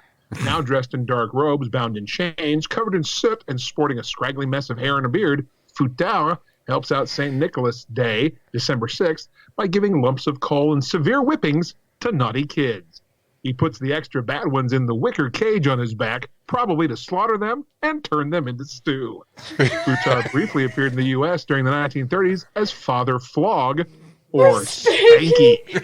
Little rascal. Alongside his wife, Mother Flog, he'd punish ill-behaved kiddies with contrapso-style punishments like cutting out the tongues of lying children. We'd prefer a whipping. Thank you very much. Oh my gosh! Oh, it's so family friendly. It totally is. You will have nightmares. I'm going to turn you into stew. Come here, let me cut out your tongue. Merry Christmas. If you've ever heard of Zwarte Piet, aka Black Peter, which is a horrible thing to get. You take a lot of pills and creams to get rid of Black Peter. Yes. Anyway, So many doctor's it has visits. probably been from modern day blog posts expressing horror at Dutch folks dressing up in blackface as Black Pete. Zwarte Piet was originally conceived as of a chained devil that St. Nicholas had tamed, tasked with whipping bad kids with birch rods. What the hell is up with whipping the kids all the time? We need more of that these days. That's true. Just whipping all the kids, birch rods, and just whipping them. In the gentler version, he merely leaves bundles of sticks as gifts/veiled threats for disobedient kiddos. Eventually, a 19th century school teacher described Black Peter as St. Nick's frizzy-haired Negro servant. And that unfortunately stuck. Wow. Although alternative versions refer to him as either a helpful chimney sweep or a slave freed by St. Nicholas. Though some Dutch citizens claim that Peter's black skin comes from soot and not from him being African or Moorish heritage, an increasing number have become aware of his offensiveness and have either reimagined him as multiracial, in other words, sans blackface, or abandoned him altogether. Bonus fun fact, there's also an Iranian version of Zwarte Piet known as Haji Friuz, or Sir Victor in English. Lord. Wow. Well, here's the amazing thing. If you've ever watched, if you're a fan of The Office, the TV show The Office, Black Pete shows up in an episode of The Office at one point. Oh, that's funny. Really? That's funny. Oh, yeah. Well, for a minute, and then of course Dwight calls him. It's one of Dwight's. It's Dwight's cousin. He calls him real quick and goes, "Don't come in the room. Don't come in the room." You just see him leaving. You see him leaving the parking lot so that nobody sees him. That's funny. Let's see. Now we're on to Krampus. Yes, everyone's favorite half goat, half demon. And if that doesn't say Christmas, what does? With shaggy fur, phallic horns, a long curved tongue, and fangs, he hails from a pre-Christian pagan past. Some scholars think he might even be an incarnation of the devil, or at least, quote, the horned god of the witches. Either way, he's a lot like Zwarte Piet and Pierre Futau in that he's Santa's evil sidekick. He wears chains, leaves coal as gifts, and whips unruly children with birch reeds, carrying off the really bad ones in his wicker basket so he can drown, eat, or literally send them to hell. Field trip! If you're looking to get a Krampus good side, rumor is that he likes big-breasted women and schnapps. But then again, who doesn't? Right. He's also become very popular as many international cities now hold Krampus parades or parties near Krampusnacht, Krampus Night, December 5th. He also has his own 2015 Christmas horror comedy named after him where he punishes family who have lost their Christmas spirit. Yes. And I'm telling you, it's a freaking good movie. Surprisingly. I really liked it. I didn't like the puppetry of Krampus. He just looks surprised all the time. Yeah. That was He's a a mouth horror breather. comedy? Yes. Yeah. He just looks surprised all the time. But I actually prefer the Krampus that was in A Christmas Horror Story. That Krampus would scare me. He was a big white Krampus, muscle bound. I said, "Did you see Krampus?" You said, "Yes." Sorry, we watched two movies back to back, and they were both Christmas Krampus related, so. Yes, I remember. Krampus related. Yes. I do remember that. He was better. Yeah. Still, not a Krampus fan. Yeah. You prefer the Black Peter? No! No. So let me get this straight, Andrea. You prefer the Black Peter to the big white Krampus. Oh. Is that what they're saying? That's what they're saying. I didn't say a thing. I see it on your face. Oh. Moving along. Number 7, we're at Perchta. In the film Krampus, Perchta is a demented angel doll, but her origins go way back to Germanic roots in the early Middle Ages, roughly 500 to 900 AD. She has several names throughout Europe, like La Befana or Babushka, and her reputation ranges from sweet to sadistic, but she's always described as a domestic goddess, either a beautiful one with snow-white skin or a wrinkled hag with a hooked nose and raggedy clothes. I feel that. She also always has a giant foot that comes from her endless days working the foot pedals of spinning wheels or from her ability to shapeshift into a goose. In fact, she actually the legendary inspiration behind Mother Goose, though she's not all lullabies and fairy tales. She's apparently obsessed with cleanliness and good manners, so obsessed that she leaves obedient children and young servants silver coins in their pails. Bad kids, however, they get disemboweled. They have their innards replaced with garbage, straw, and pebbles, and then they get sewn up to suffer alone in ungodly pain afterwards. Again, Christmas. Because she loves tidiness, she often carries a broom with her and can also fly. She's basically a witch and can be seen at various Christmas celebrations around Europe, sharing candies or planning her next ritualistic torture. She also employs horned demons to help her punish bad kids. These creatures are known as Stragel. Oh my God. Stragel.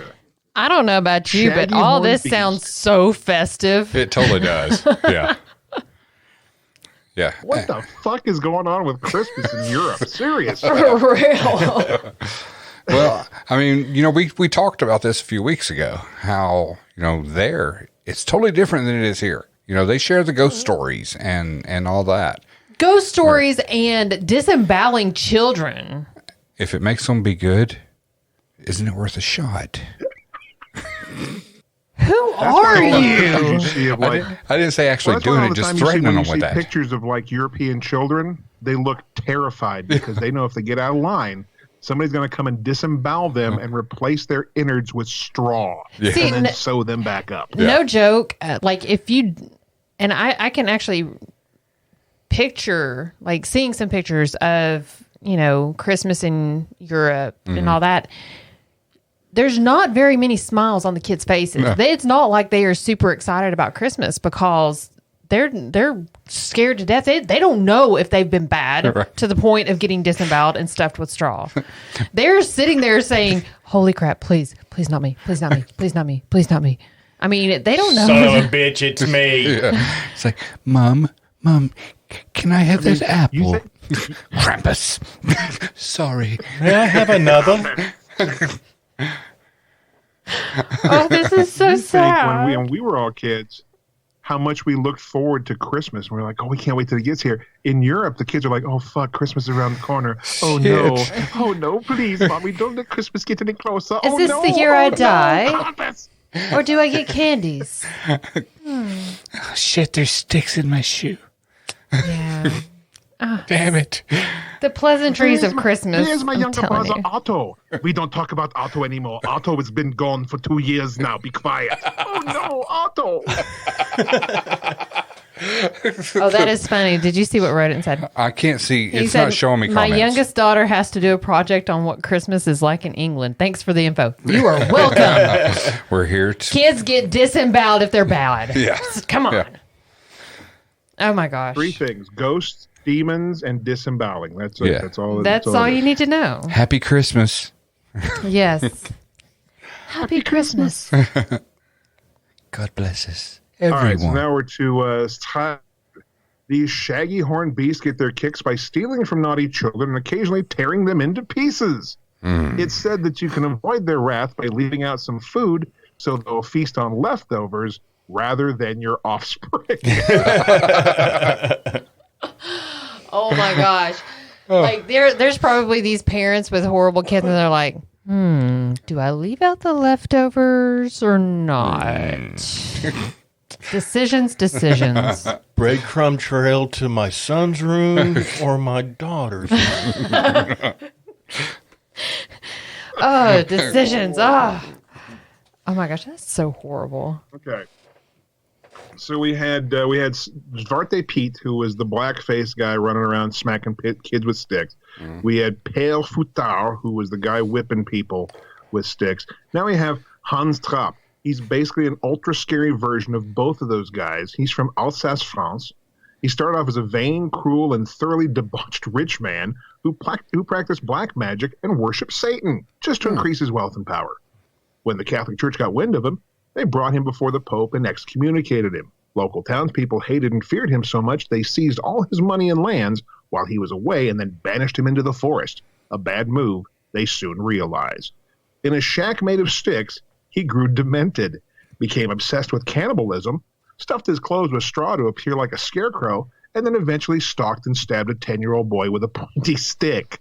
He carried the boy's body back to his shack for some good eating, but the good Lord struck Trapp dead with a lightning bolt right before the single morsel touched his lips. Despite his death, some parents in northeastern France still use the child murderer's name to get kids to finish their Brussels sprouts. Oh my gosh. It's your food. Hans Trapp after you. Oh my Lord. Wow. This is a real guy who killed somebody with a stick. Wow. Let's threaten the kids with Hans Trapp. Yeah. Got to. Lord. Wow. Merry Christmas. Hans Trapp is coming to get you. Pointy stick, pointy stick. Oh my gosh. These poor kids. That's funny. I'm sorry. That's funny. That's terrifying. Justin, hi. Come back. It keeps Justin, disappearing. there you are. Oh, I love your hair. I just want to play with your hair. So does he. It's so pretty. All right. So now we get to Marilude, also known as the Christmas zombie horse, or more plainly, the gray horse. Welsh revelers dressed up as this creepy-ass pantomime by hoisting a horse skull upon a stick and covering its bearers with a white sheet. The wraith-like equine walks the dark streets with a costumed owner to bother neighbors for free grub and hooch. Traditionally, the horse knocks on a door and sings a song requesting entry. The homeowners refuse with a counter song, and they go back and forth until the homeowners eventually relent. Though it's not entirely clear why, perhaps it's just to end the creepiness and public embarrassment of being panhandled by a dead singing horse. While soft-core types will use a paper horse head instead of an actual skull, others adorn their horse heads with ribbons, glass eyes, and mouths that open and close. All the better for scaring children and adults as the wassail and cider flow. That's that sounds like so much fun. It's a singing dead horse. Yeah. What's more fun than a singing dead horse? Yeah. I mean, Hans Trapp. How about Lumpy, Dumpy, and Clumpy? Yeah. How about it? They're kind of like sounds the like Huey, an ex of Dewey, mine. and Louie of baked goods. Yeah. I mean, they're three psychotic, giggling gingerbread men who lure hungry, unsuspecting kids into getting impaled on hooks and then dragged up the chimney. As a team, they also might be handy with the nail gun. This Christmas, Ginger snaps back. Dude, that was in that movie. That was in Krampus. That was in Krampus. Yeah. Holy shnikes. But the one, if you have a hungry English bulldog, no worries. No worries. Yeah. That is freaking hilarious. So that those gingerbread were named Lumpy, Dumpy, and Clumpy. Yeah, and so much. and the angel that he was talking about, Yeah. the doll angel, that was in saw that Krampus too. as well. So, And your clown. yeah, Your clown, back to the Krampus film. You know how Jack in the Box is always creepy tinkling music before you jump scaring you. Yeah, well, imagine if a giant demonic clown with sharp fangs and a worm-like body came out instead. You'd probably poop yourself in fear. At least Der Clown has some manners and a capacity for joy. He wipes his mouth after eating children and loves riding on Krampus's sleigh. Aww. Krampus's other helpers include a worm-like snow beast, Tick-Tock, the fearsome wind-up robot, Teddy Clow, the razor-clawed teddy bear, and numerous dark elves. But this is listicle, not a wiki for Krampus. So if you're really that curious about them, go rent the movie. Yeah. Seriously. Every one of those, that was. Yeah. Every one of those was cool. Movie. That is. It's funny. Have you seen the movie yet? You've got. Have you seen the movie, Mike? What's that? Have you seen Krampus I yet? have. Yeah. Such a good movie. Yes. We should probably try to watch it without buffering. That would I'm be sure great. it'll be a lot better. Yeah. Well, especially the last 5 minutes. The last 5 minutes took 20 minutes to watch. It totally did. Totally did. It was a nightmare. That was the scariest part. Yeah. It was the buffering. Yeah. What's going to happen next? Play. Oh my God. Oh, shit, buffer. Son of a. Up next. Knecht Ruprecht. Bless you. Sometimes he's depicted as looking like Krampus, while other times he's closer to the man behind the Winkies in Mulholland Drive. Knecht Ruprecht is St. Nicholas's most familiar attendant in German myth. Depending on the story you've heard, he's either was originally a farmhand or, and this is our favorite, a feral child Santa discovered and raised from childhood, kind of like Buddy the Elf. He's a real stickler for prayer. According to legend, he asks if children can pray. If they can, they get apples, nuts, and gingerbread. But if they can't, they get a whomp with his sack of ashes. But if you're truly bad, look out. In the Austrian version of the myth, the worst children are beaten with birch branches and then stuffed into a sack and thrown into an icy river. Fun fact, in the German version of The Simpsons, their pet greyhound, Santa's Little Helper, is actually named Knecht Ruprecht. Oh my God. Wow. With all these stories with birch branches, I'm surprised kids over in Europe haven't gone around and burned every single birch fucking tree. Yeah. All the kids are turning into lumberjacks just so they can do that. Seriously. You want to be when you grow up? I want to be the man that cuts down all the birch branches. Oh my gosh. Up next, Belschnickel. Belschnickel's another one of German Santa's creepy friends. Seriously, dude, he needs to hang out with better crowd. Scholars think the Belschnickel is based on the myth of Knecht Ruprecht, but there are a few differences. The Belschnickel visits alone rather than being Santa's servant. In some versions of the myth, Belschnickel brings Krampus with him. Unlike Knecht Ruprecht, though, he doesn't particularly care whether or not you've been good. He has a sack of treats that he'll spill out for the kids. But then as they scramble for the gifts, he just starts whipping them with a switch, naughty and nice alike. If anybody has seen the new Christmas Chronicles on Netflix, Belschnickel he's in there. Yeah. He's in that movie. It's kind of funny. Oh, it's I totally love that funny. movie. Yeah. Is that the one with Kurt Russell? Yeah. All right, number 15, Le Befana. Babushka, if you're nasty, or Russian. Babushka. Le Befana gets around. She comes from Italy, Russia, and Eastern Europe. In Russia, they call her Babushka, but her MO is the same. No matter what she's called, she's also known as the Christmas Witch. And like Belschnickel and Knecht Ruprecht, she'll give both punishments and prizes. If you're good, you'll get cookies and gifts. But if you're bad, you'll get coal. And if you stay up and catch a glimpse of her, she'll whack you with her broom. Schmack. Number 16, The Grinch. The 50s count as old-timey, right? Sure, The Grinch was created by Dr. Seuss in 1957, but seriously, he's the anti-Santa who steals all the Christmas presents and trimmings in one night, breaking and entering, lying to children. Pretty monstrous, of course. At the end of the book, his heart grows 3 sizes. So maybe he can use his amazing skills to help the Who's clean up after Christmas. After December 26th, we're sick to death of Christmas and would appreciate someone making the tree, tinsel, and all that jazz disappear. The Grinch. Screw you. Number 17. That does not happen after December 26th. That happens in like February, March. January 29th. Yes. February 13th. Yes. 13th. The days that'll never come. Christmas all year round. Suckers. The content. Don't let looks deceive you. He might look like a cute little gnome, but you will not want to mess with the Tomten. Not only does he possess immense strength, but he does not fuck around. He's easily offended. And if you cross him, if you're lucky, you'll get a hard strike to the ear. Otherwise, he might kill your livestock, beat you half to death, drive you insane, or kill you with his poisonous bite. But if you treat him well, he'll protect your household. This is one guy you want on your side. Yeah. He's a good boy. So Good if he dog, does Jim. all the other bad stuff, like that super bad stuff, he still don't flick you in the ear, does he? That shit burns. Your ear gets all hot. Ow. Oh, son of a bitch. Yeah. Your ear gets hot. Just like, Stop it. Stop. ear's hot. My livestock's dead. Now my ear hurts. Stop. Why? Why the ear? Go ahead and kill the livestock. Just stop flicking my ear. Yeah. Jeez. Who throws a shoe? Throws a shoe. Tricks on you. That's not my ear. Tricks on you. That's not my finger. That's what the doctor said to me the other day.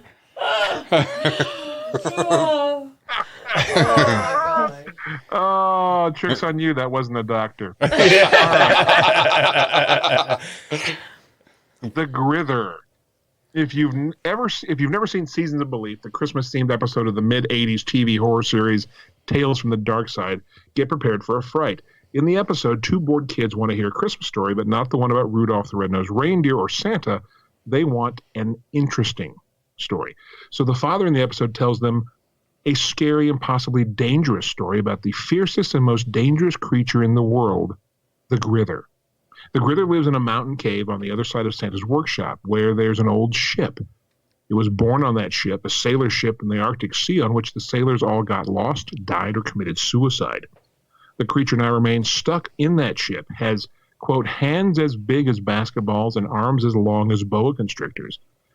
It's got a tail this tail is a poplar tree and has white skin with red veins pumping rage and blue veins pumping fear through its body. The Grither hates being cold and wet, and most of all, it hates hearing its name. Every time it hears someone say its name, its ears double in size, eventually growing so large that it can fly around the world. We won't spoil how the episode ends, but when an unexpected guest shows up at the storyteller's house, let's just say it isn't Santa Claus. Grither. I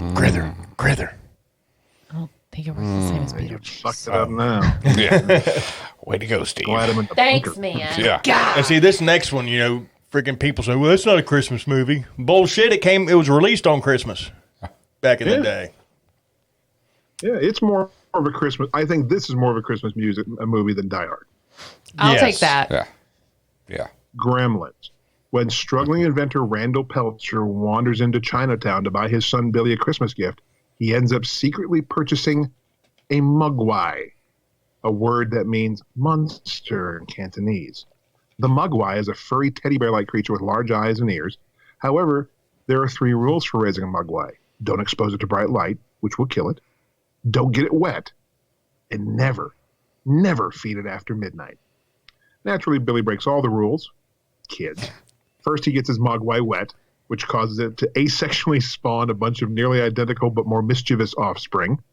Then Billy feeds them after midnight, which causes them to cocoon into gross-looking alien pods. When the pods hatch, the creatures emerge as child-sized gremlins that smoke, drink, gamble, kill Billy's black science teacher, attack Billy's mother, and murder a disabled old lady. Those worst gremlins. Stripe, takes a dip in the local YMCA pool, replicating and filling the town with destructive identical monsters. Luckily, Billy blows up most of them after he somehow lures them into a movie theater to watch Snow White and the Seven Dwarves. He also ends up killing Stripe by exposing him to bright scalding light, which makes Stripe's flesh melt from his very bones. Someone call PETA on this kid. The Chinatown curio dealer ends up taking the original Mogwai from Billy because, let's face it, he's a really shitty pet owner. But in the film's self-referential and parodical 1990 sequel, Gremlins 2: The New Batch, Billy gets a hold of his Mogwai again, and its evil offspring nearly take over New York City. Next time, just get your Brad a goldfish, okay? Yeah. Yes. Yeah. And finally, number 20, The Ghost of Christmas Yet to Come, also known as The Ghost of Christmas Future. This non-speaking wraith is the fourth spirit to haunt joyless miser and moneylender Ebenezer Scrooge in Charles Dickens' 1843 spooky yet heartwarming novella, A Christmas Carol. If you recall, Scrooge acts like a real dick year-round, the result of some childhood trauma and a cold-hearted life choices that put profit above compassion. As a result, his deceased business partner, Jacob Marley, warns him he'll be visited by three ghosts who may help Scrooge avoid an afterlife similar to Marley's, one spent hauling around heavy chains connected to money boxes. The first two spirits are somewhat frightening. There's a bright and angelic ghost of Christmas past who shows Scrooge his younger Christmas memories, and then there's the ghost of Christmas present, a jolly giant dressed in a green robe and holly wreath around his head who can change shape and who keeps two haggard children, a boy named Ignorance and a girl named Want, under his robes. But the scariest of the ghosts is undoubtedly the ghost of Christmas yet to come. Just read how Dickens describes him. The phantom slowly, gravely, silently approached. When it came near him, Scrooge bent down upon his knee, for in that very air through which the spirit moved, it seemed to scatter gloom and mystery. It was shrouded in a deep black garment which concealed its head, its face, its form, and left nothing of visible save one outstretched hand. It thrilled Scrooge with a vague, uncertain horror to know that behind the mask there were eyes staring at him. Eesh. The ghost then shows Scrooge the cheap funeral of an unnamed man, a funeral that one man plans on attending in hopes of a free lunch. Three graveyard lunkers nearby split the dead man's stolen possessions among them, while another poor young couple nearby rejoices that the man's death will finally give them a chance to sort out their finances. The ghost also shows Scrooge the grave of Tiny Tim, a boy with disabilities who also is the son of his employee Bob Cratchit. Naturally, when Scrooge asks who the unnamed man is, it's Scrooge himself, at which point Scrooge begins weeping and asking for a chance not to be a dick before he dies. In various film and cartoon versions of A Christmas Carol, the ghost of Christmas Yet to Come shoves Scrooge into a grave, buries him alive, or sends flames to consume his body. In Bill Murray's 1988 dramatic comedy Scrooged, the ghost of Christmas Yet to Come has a flickering television tube for a face, screaming souls living under its robe, and puts Murray in a casket to be cremated alive. Wow. There you go. Wow. So, I hope you guys enjoyed hearing about all those nasty little fellas that they talk about overseas that we don't have those tales of. We just hear about, Santa and his elves. Well, these days we need them where these fucking kids are. You're exactly right. True. Yeah. That is so true. You're exactly right. But, so we're going to go from that to, I did have a bunch of other stuff typed out, but since we're running long tonight.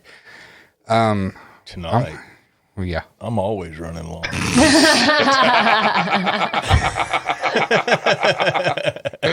Oh my God. Well played. Yeah, well played, Steve. Well played.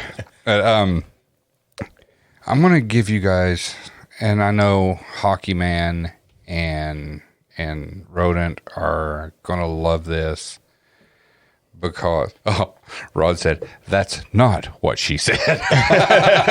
Damn it, Rod. But, we're going to turn the mic over to Andrea, and Story time. Andrea has story time for us this week. So hopefully this will get you in the Christmas spirit. Yeah. Maybe. So we're gonna let Andrea have the mic, and you guys enjoy story time. I'm going to sit back and vape and drink on my Pepsi.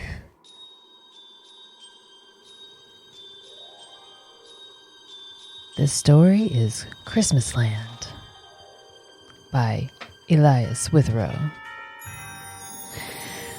Christmas has always been a hard time for me. I've never felt the warmth of family coming together or the anticipation of opening gifts. I've never gone to midnight mass or experienced the thrill of sitting on Santa's lap and telling him what I want. I've never helped my mother make gingerbread cookies or gone caroling. But Christmas isn't hard because my life has lacked those holiday essentials. No. Instead, it's because of the memories that surround that annual celebration.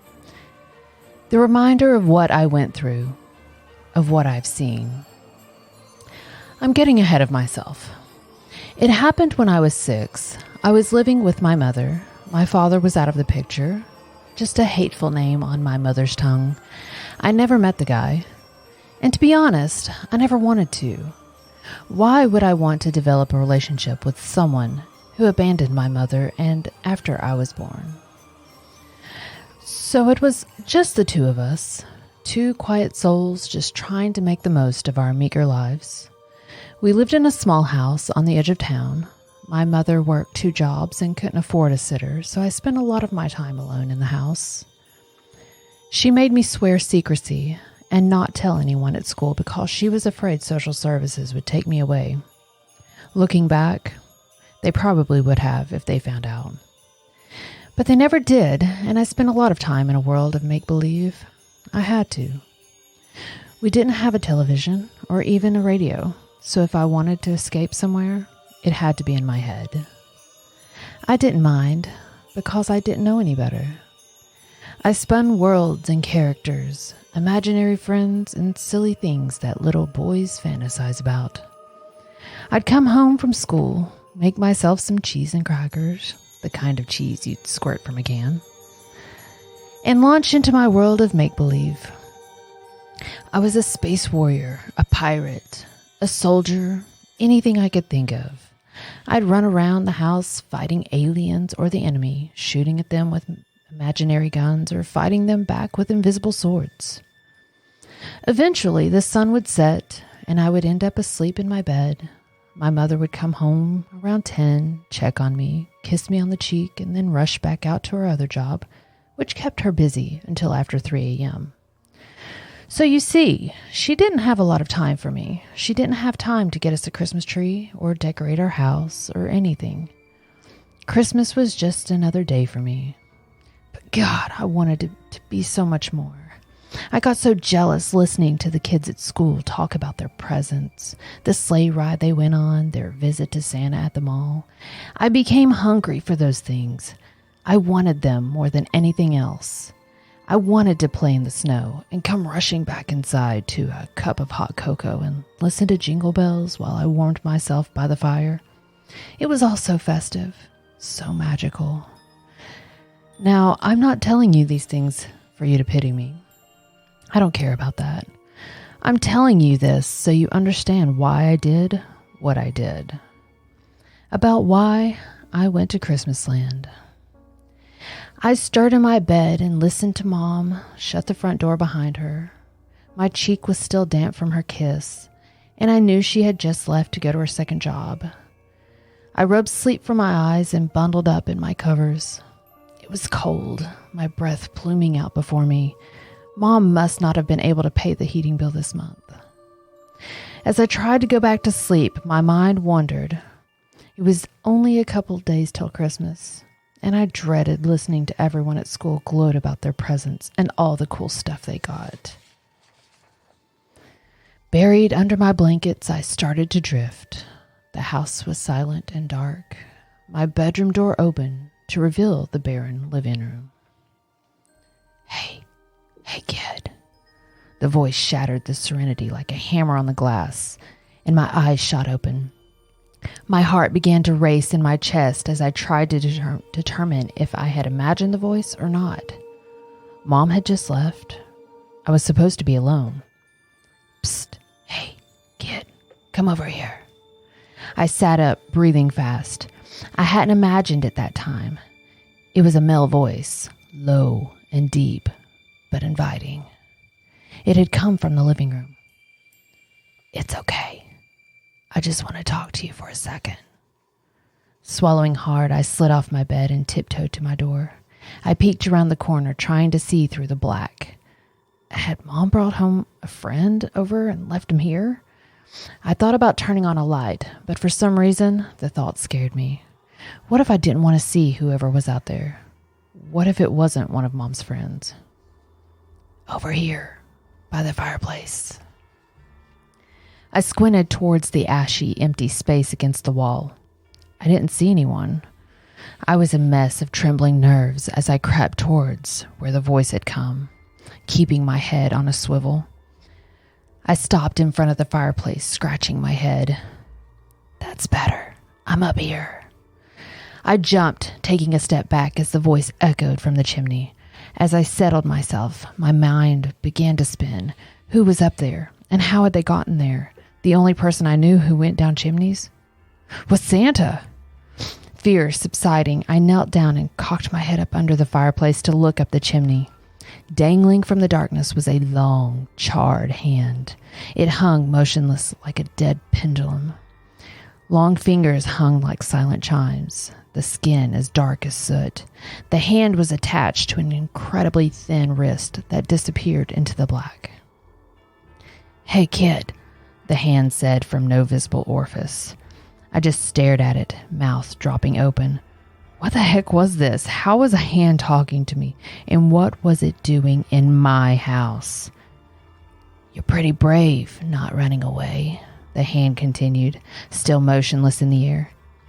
"Most kids see me and book it. Not you, though. You're a tough guy, huh?" I shrugged, still not sure I was awake and listening to a hand in my chimney. "Well, let me cut to the chase. I heard you like Christmas. Is that true?" I told the hand it was. Still unmoving, the hand continued. "Well, that's great, because I have a surprise for you. If you want, I can take you to a magical place called Christmasland. In Christmasland, it's always snowing, just like the North Pole. Not only that, there's also hundreds of dazzling Christmas trees like you've never seen, and Christmas lights all through the sky. Oh, they're beautiful. Christmasland is full of little boys and girls just like you. Doesn't that sound wonderful? Don't you want to see it?" I shifted in my empty living room, curiosity pushing aside fear. That did sound good. That sounded like exactly what I wanted. As strange as the offer was, as bizarre a circumstance I found myself in, I felt pulled to comply. It was a nagging in my head, a whisper behind the voice I heard. I bit my lip and thought about my mom. She wouldn't be home for a couple of hours. She didn't have to know. The hand swayed gently.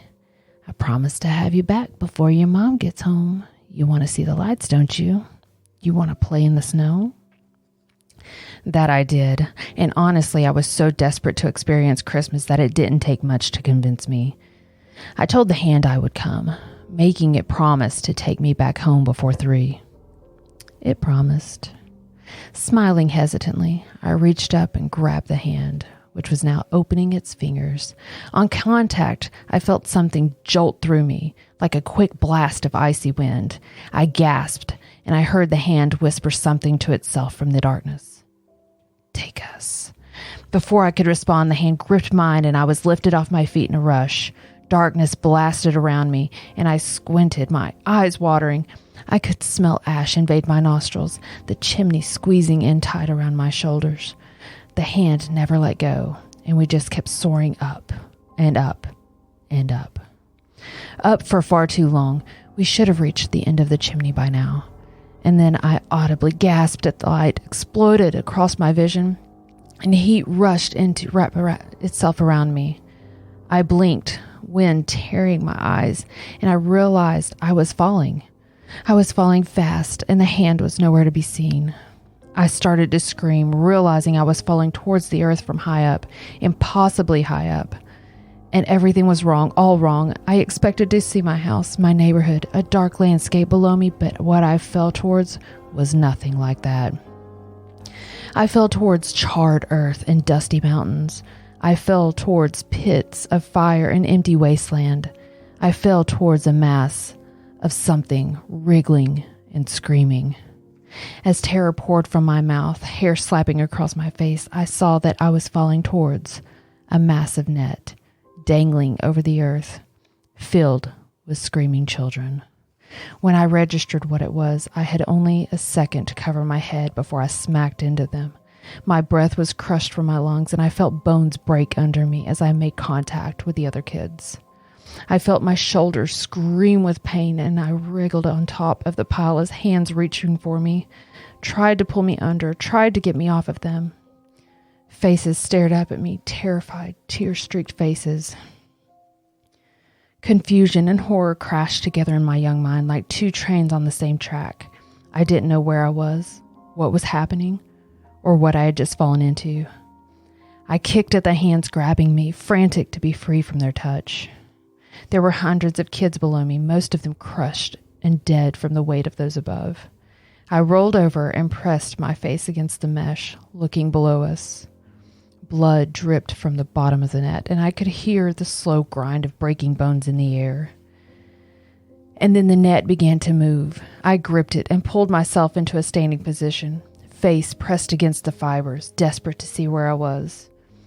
The vision that awaited me still haunts me to this day. We were hanging above a vast plain of red earth. Foothills rolled below us, empty of forest or foliage. Rock formations jutted from cuts in the dirt like emerging infections, sharp angles and dangerous surfaces. Ash rained from a crimson sky, a constant curtain of never-ending flakes. It looked like snow. Walking across the expansive plains were dozens of towering, naked, sexless humans. They rose hundreds of feet in the air, all silent with their eyes that looked glazed over as if they were asleep. They were rhythmic in their movement, order to their steps. They worked together all across the horizon, bringing down nets and emptying them into colossal piles.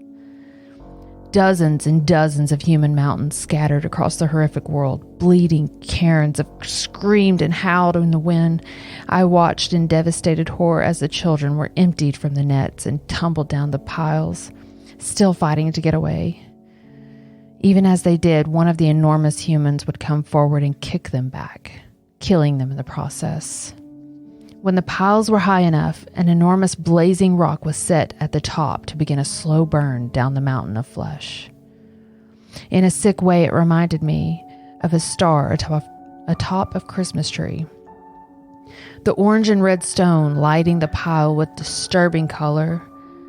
As it burned away the bodies, a thick black smoke wafted from the death and rose up and up, high into the sky.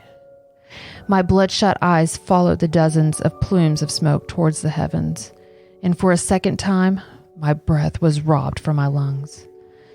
Stretching across the expanse of the sky, from horizon to horizon, was an absolutely titanic human body.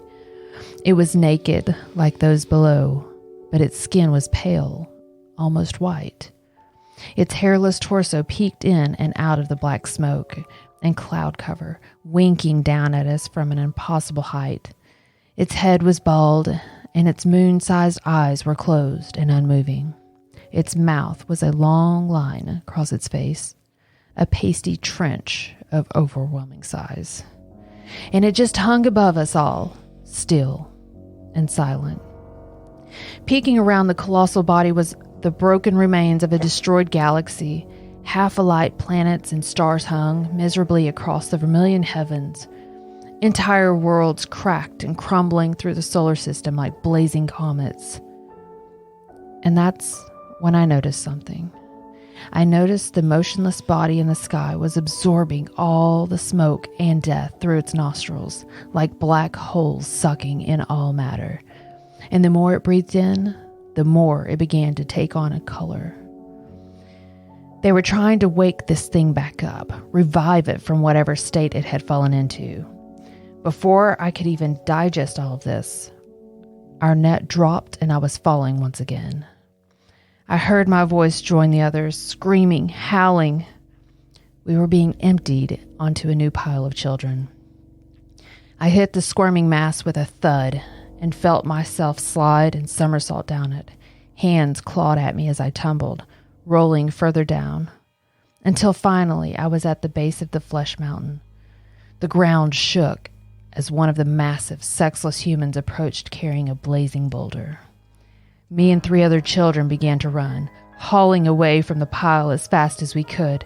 I didn't know where, but in the distance I saw spires. I headed towards them. The giant holding the boulder kicked at us, and 2 of my companions were destroyed instantly. Tears pouring down my face, I ran and ran and ran. I could hear roaring behind me, a great bellow of fury at my escape.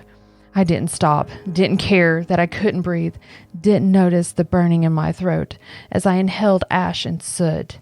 The ground shook and fire blazed and hell was all around me. The spires formed definition, and I realized as I sprinted closer that they were chimneys, sprouting from the earth like broken tunnels. Hundreds and hundreds of chimneys of all shapes and sizes. Together they formed a field of stone and bricks stretching from acres to acres. Nets hovered above them from spikes the size of skyscrapers. As I approached the chimneys, I noticed that children were shooting out of them like bullets, only to fall into the waiting nets. I didn't have time to feel sorry for them as I reached the edge of the chimney fields. I didn't know what I was doing, didn't have a plan. I just needed to escape this nightmare.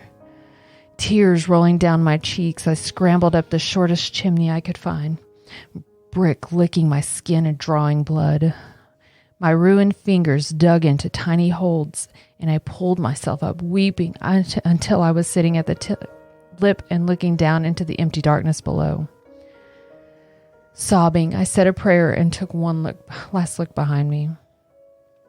The Titan in the sky had opened its eyes. Wind suddenly whipped across my face, and suddenly I was deafened by a great roar that shook the heavens.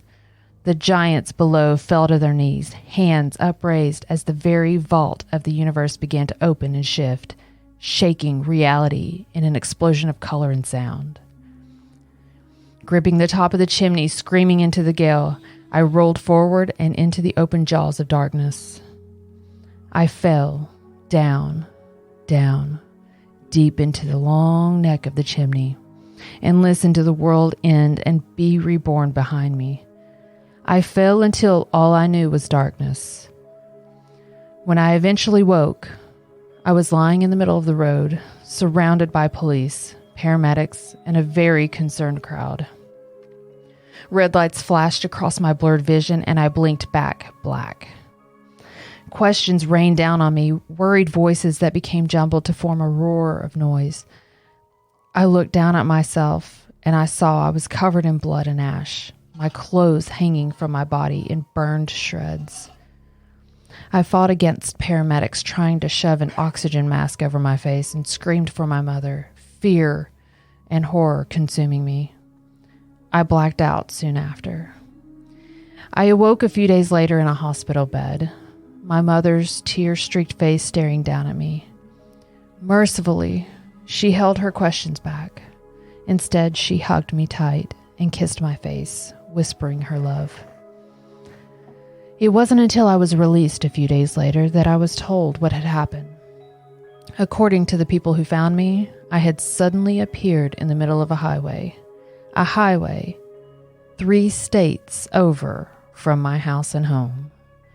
It was a miracle someone didn't hit me with their car.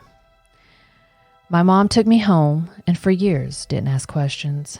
She knew something horrible had happened to me, and I think she always suspected someone had come and snatched me from my bed and dumped me in the road. I let her believe that, despite the contradicting timeline. I never fully recovered mentally from that night. How could I? I witnessed something no man was ever supposed to possess memory of. I saw something that defied everything. Where had I been taken?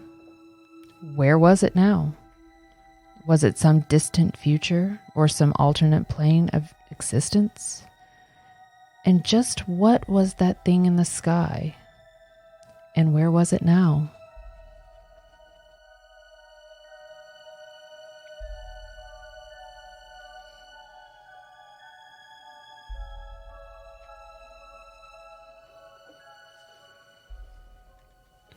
Okay.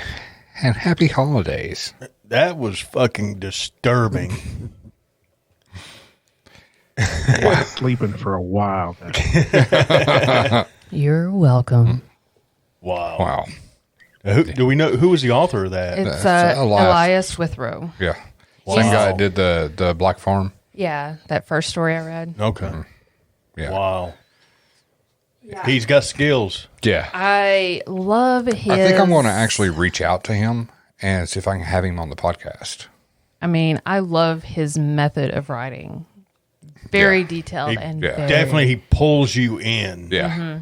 very descriptive. Yeah. There was times as you were reading, I'm sitting here with my eyes closed, and I was seeing everything that you were saying. Yeah, it was crazy. Yeah. I hope everybody enjoyed that. And I tried to throw in sexy voice too. Don't know how that worked. Well, did you enjoy that one, Mike? It's good. I liked it. Yeah. I like the sexy voice too. I like the talking hand voice.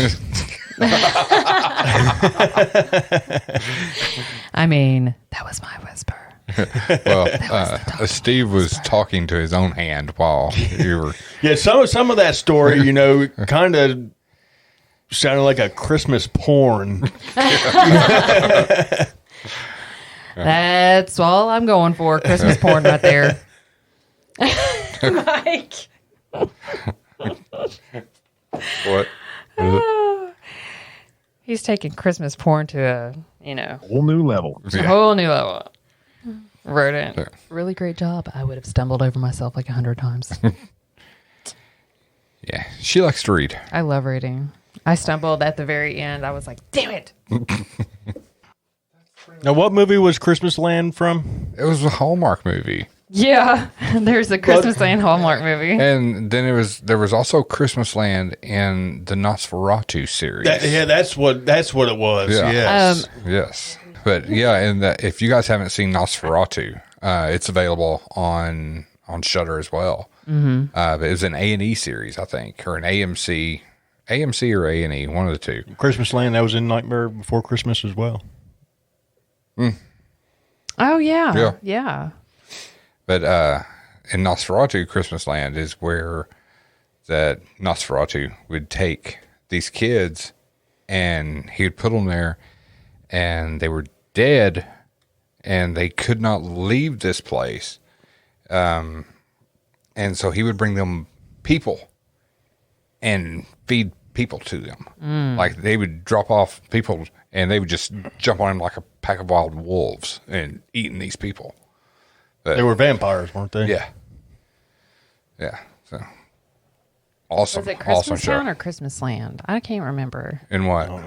In Nightmare Before Christmas. I've never seen the whole thing. So. I think it was Christmas Town. Was it Christmas Town? Yeah. In Yeah. this town we call home. Yeah. I think it's Christmas Town. I think it was Christmas Town. Either way. Yeah. But anyway, this is Man, that was good timing. 10:08. Yeah. But like I said, this is pretty much the last time we get to talk to you guys live until after the holidays. So Don't from miss all of us us too bad. at Paratalk and East Tennessee Ghost Seekers, even the guys that aren't with us tonight, we wish you guys a very Merry Christmas and a very Happy New Year. And again, we thank you from the bottom of our hearts for all the support you guys have given us this year. And it's just, we're tickled to death. We absolutely love you all and appreciate all of your support. Well, Yes, and Rodent, happy holidays and happy New Year, bitches. Yes. All right. We appreciate you all. And hey, don't miss us too bad because, you can always go back and listen to an old podcast. And like I said, we will be dropping another one this week. Yeah. So.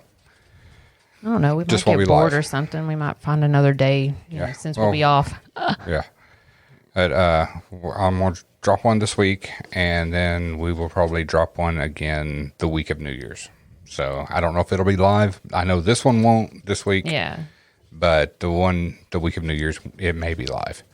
So anyway, thank you guys for listening. Be Love sure y'all. and check out the Teespring store, and we still have the code to back to Boo. Yeah, and it'll save you 25% off all your t-shirts and You ought to yoga change pants. that to Krampus. Oh my gosh. Should, yeah. Well, But- it's a bit late now. Yeah. They probably won't get it by Christmas. But go get your stuff. check us out. Give us a like. Comment on our stuff. If you have questions, hit us up. So, I'm done, guys. You guys got anything else?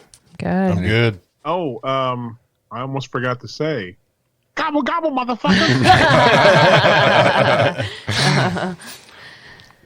All right. Well, for Pear Talk, I'm Steven. I'm Steve. I'm Andrea. I'm Mike. And as always, stay spooky, my friends. That's all, folks.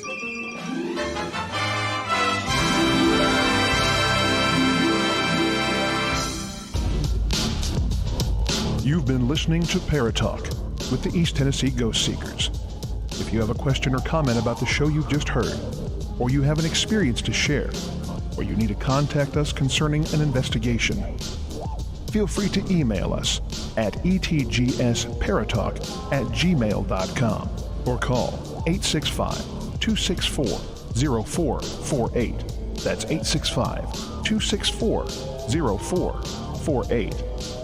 We invite you to find and like the East Tennessee Ghost Seekers on Facebook, subscribe to our YouTube channel, and visit us online at easttnghostseekers.org.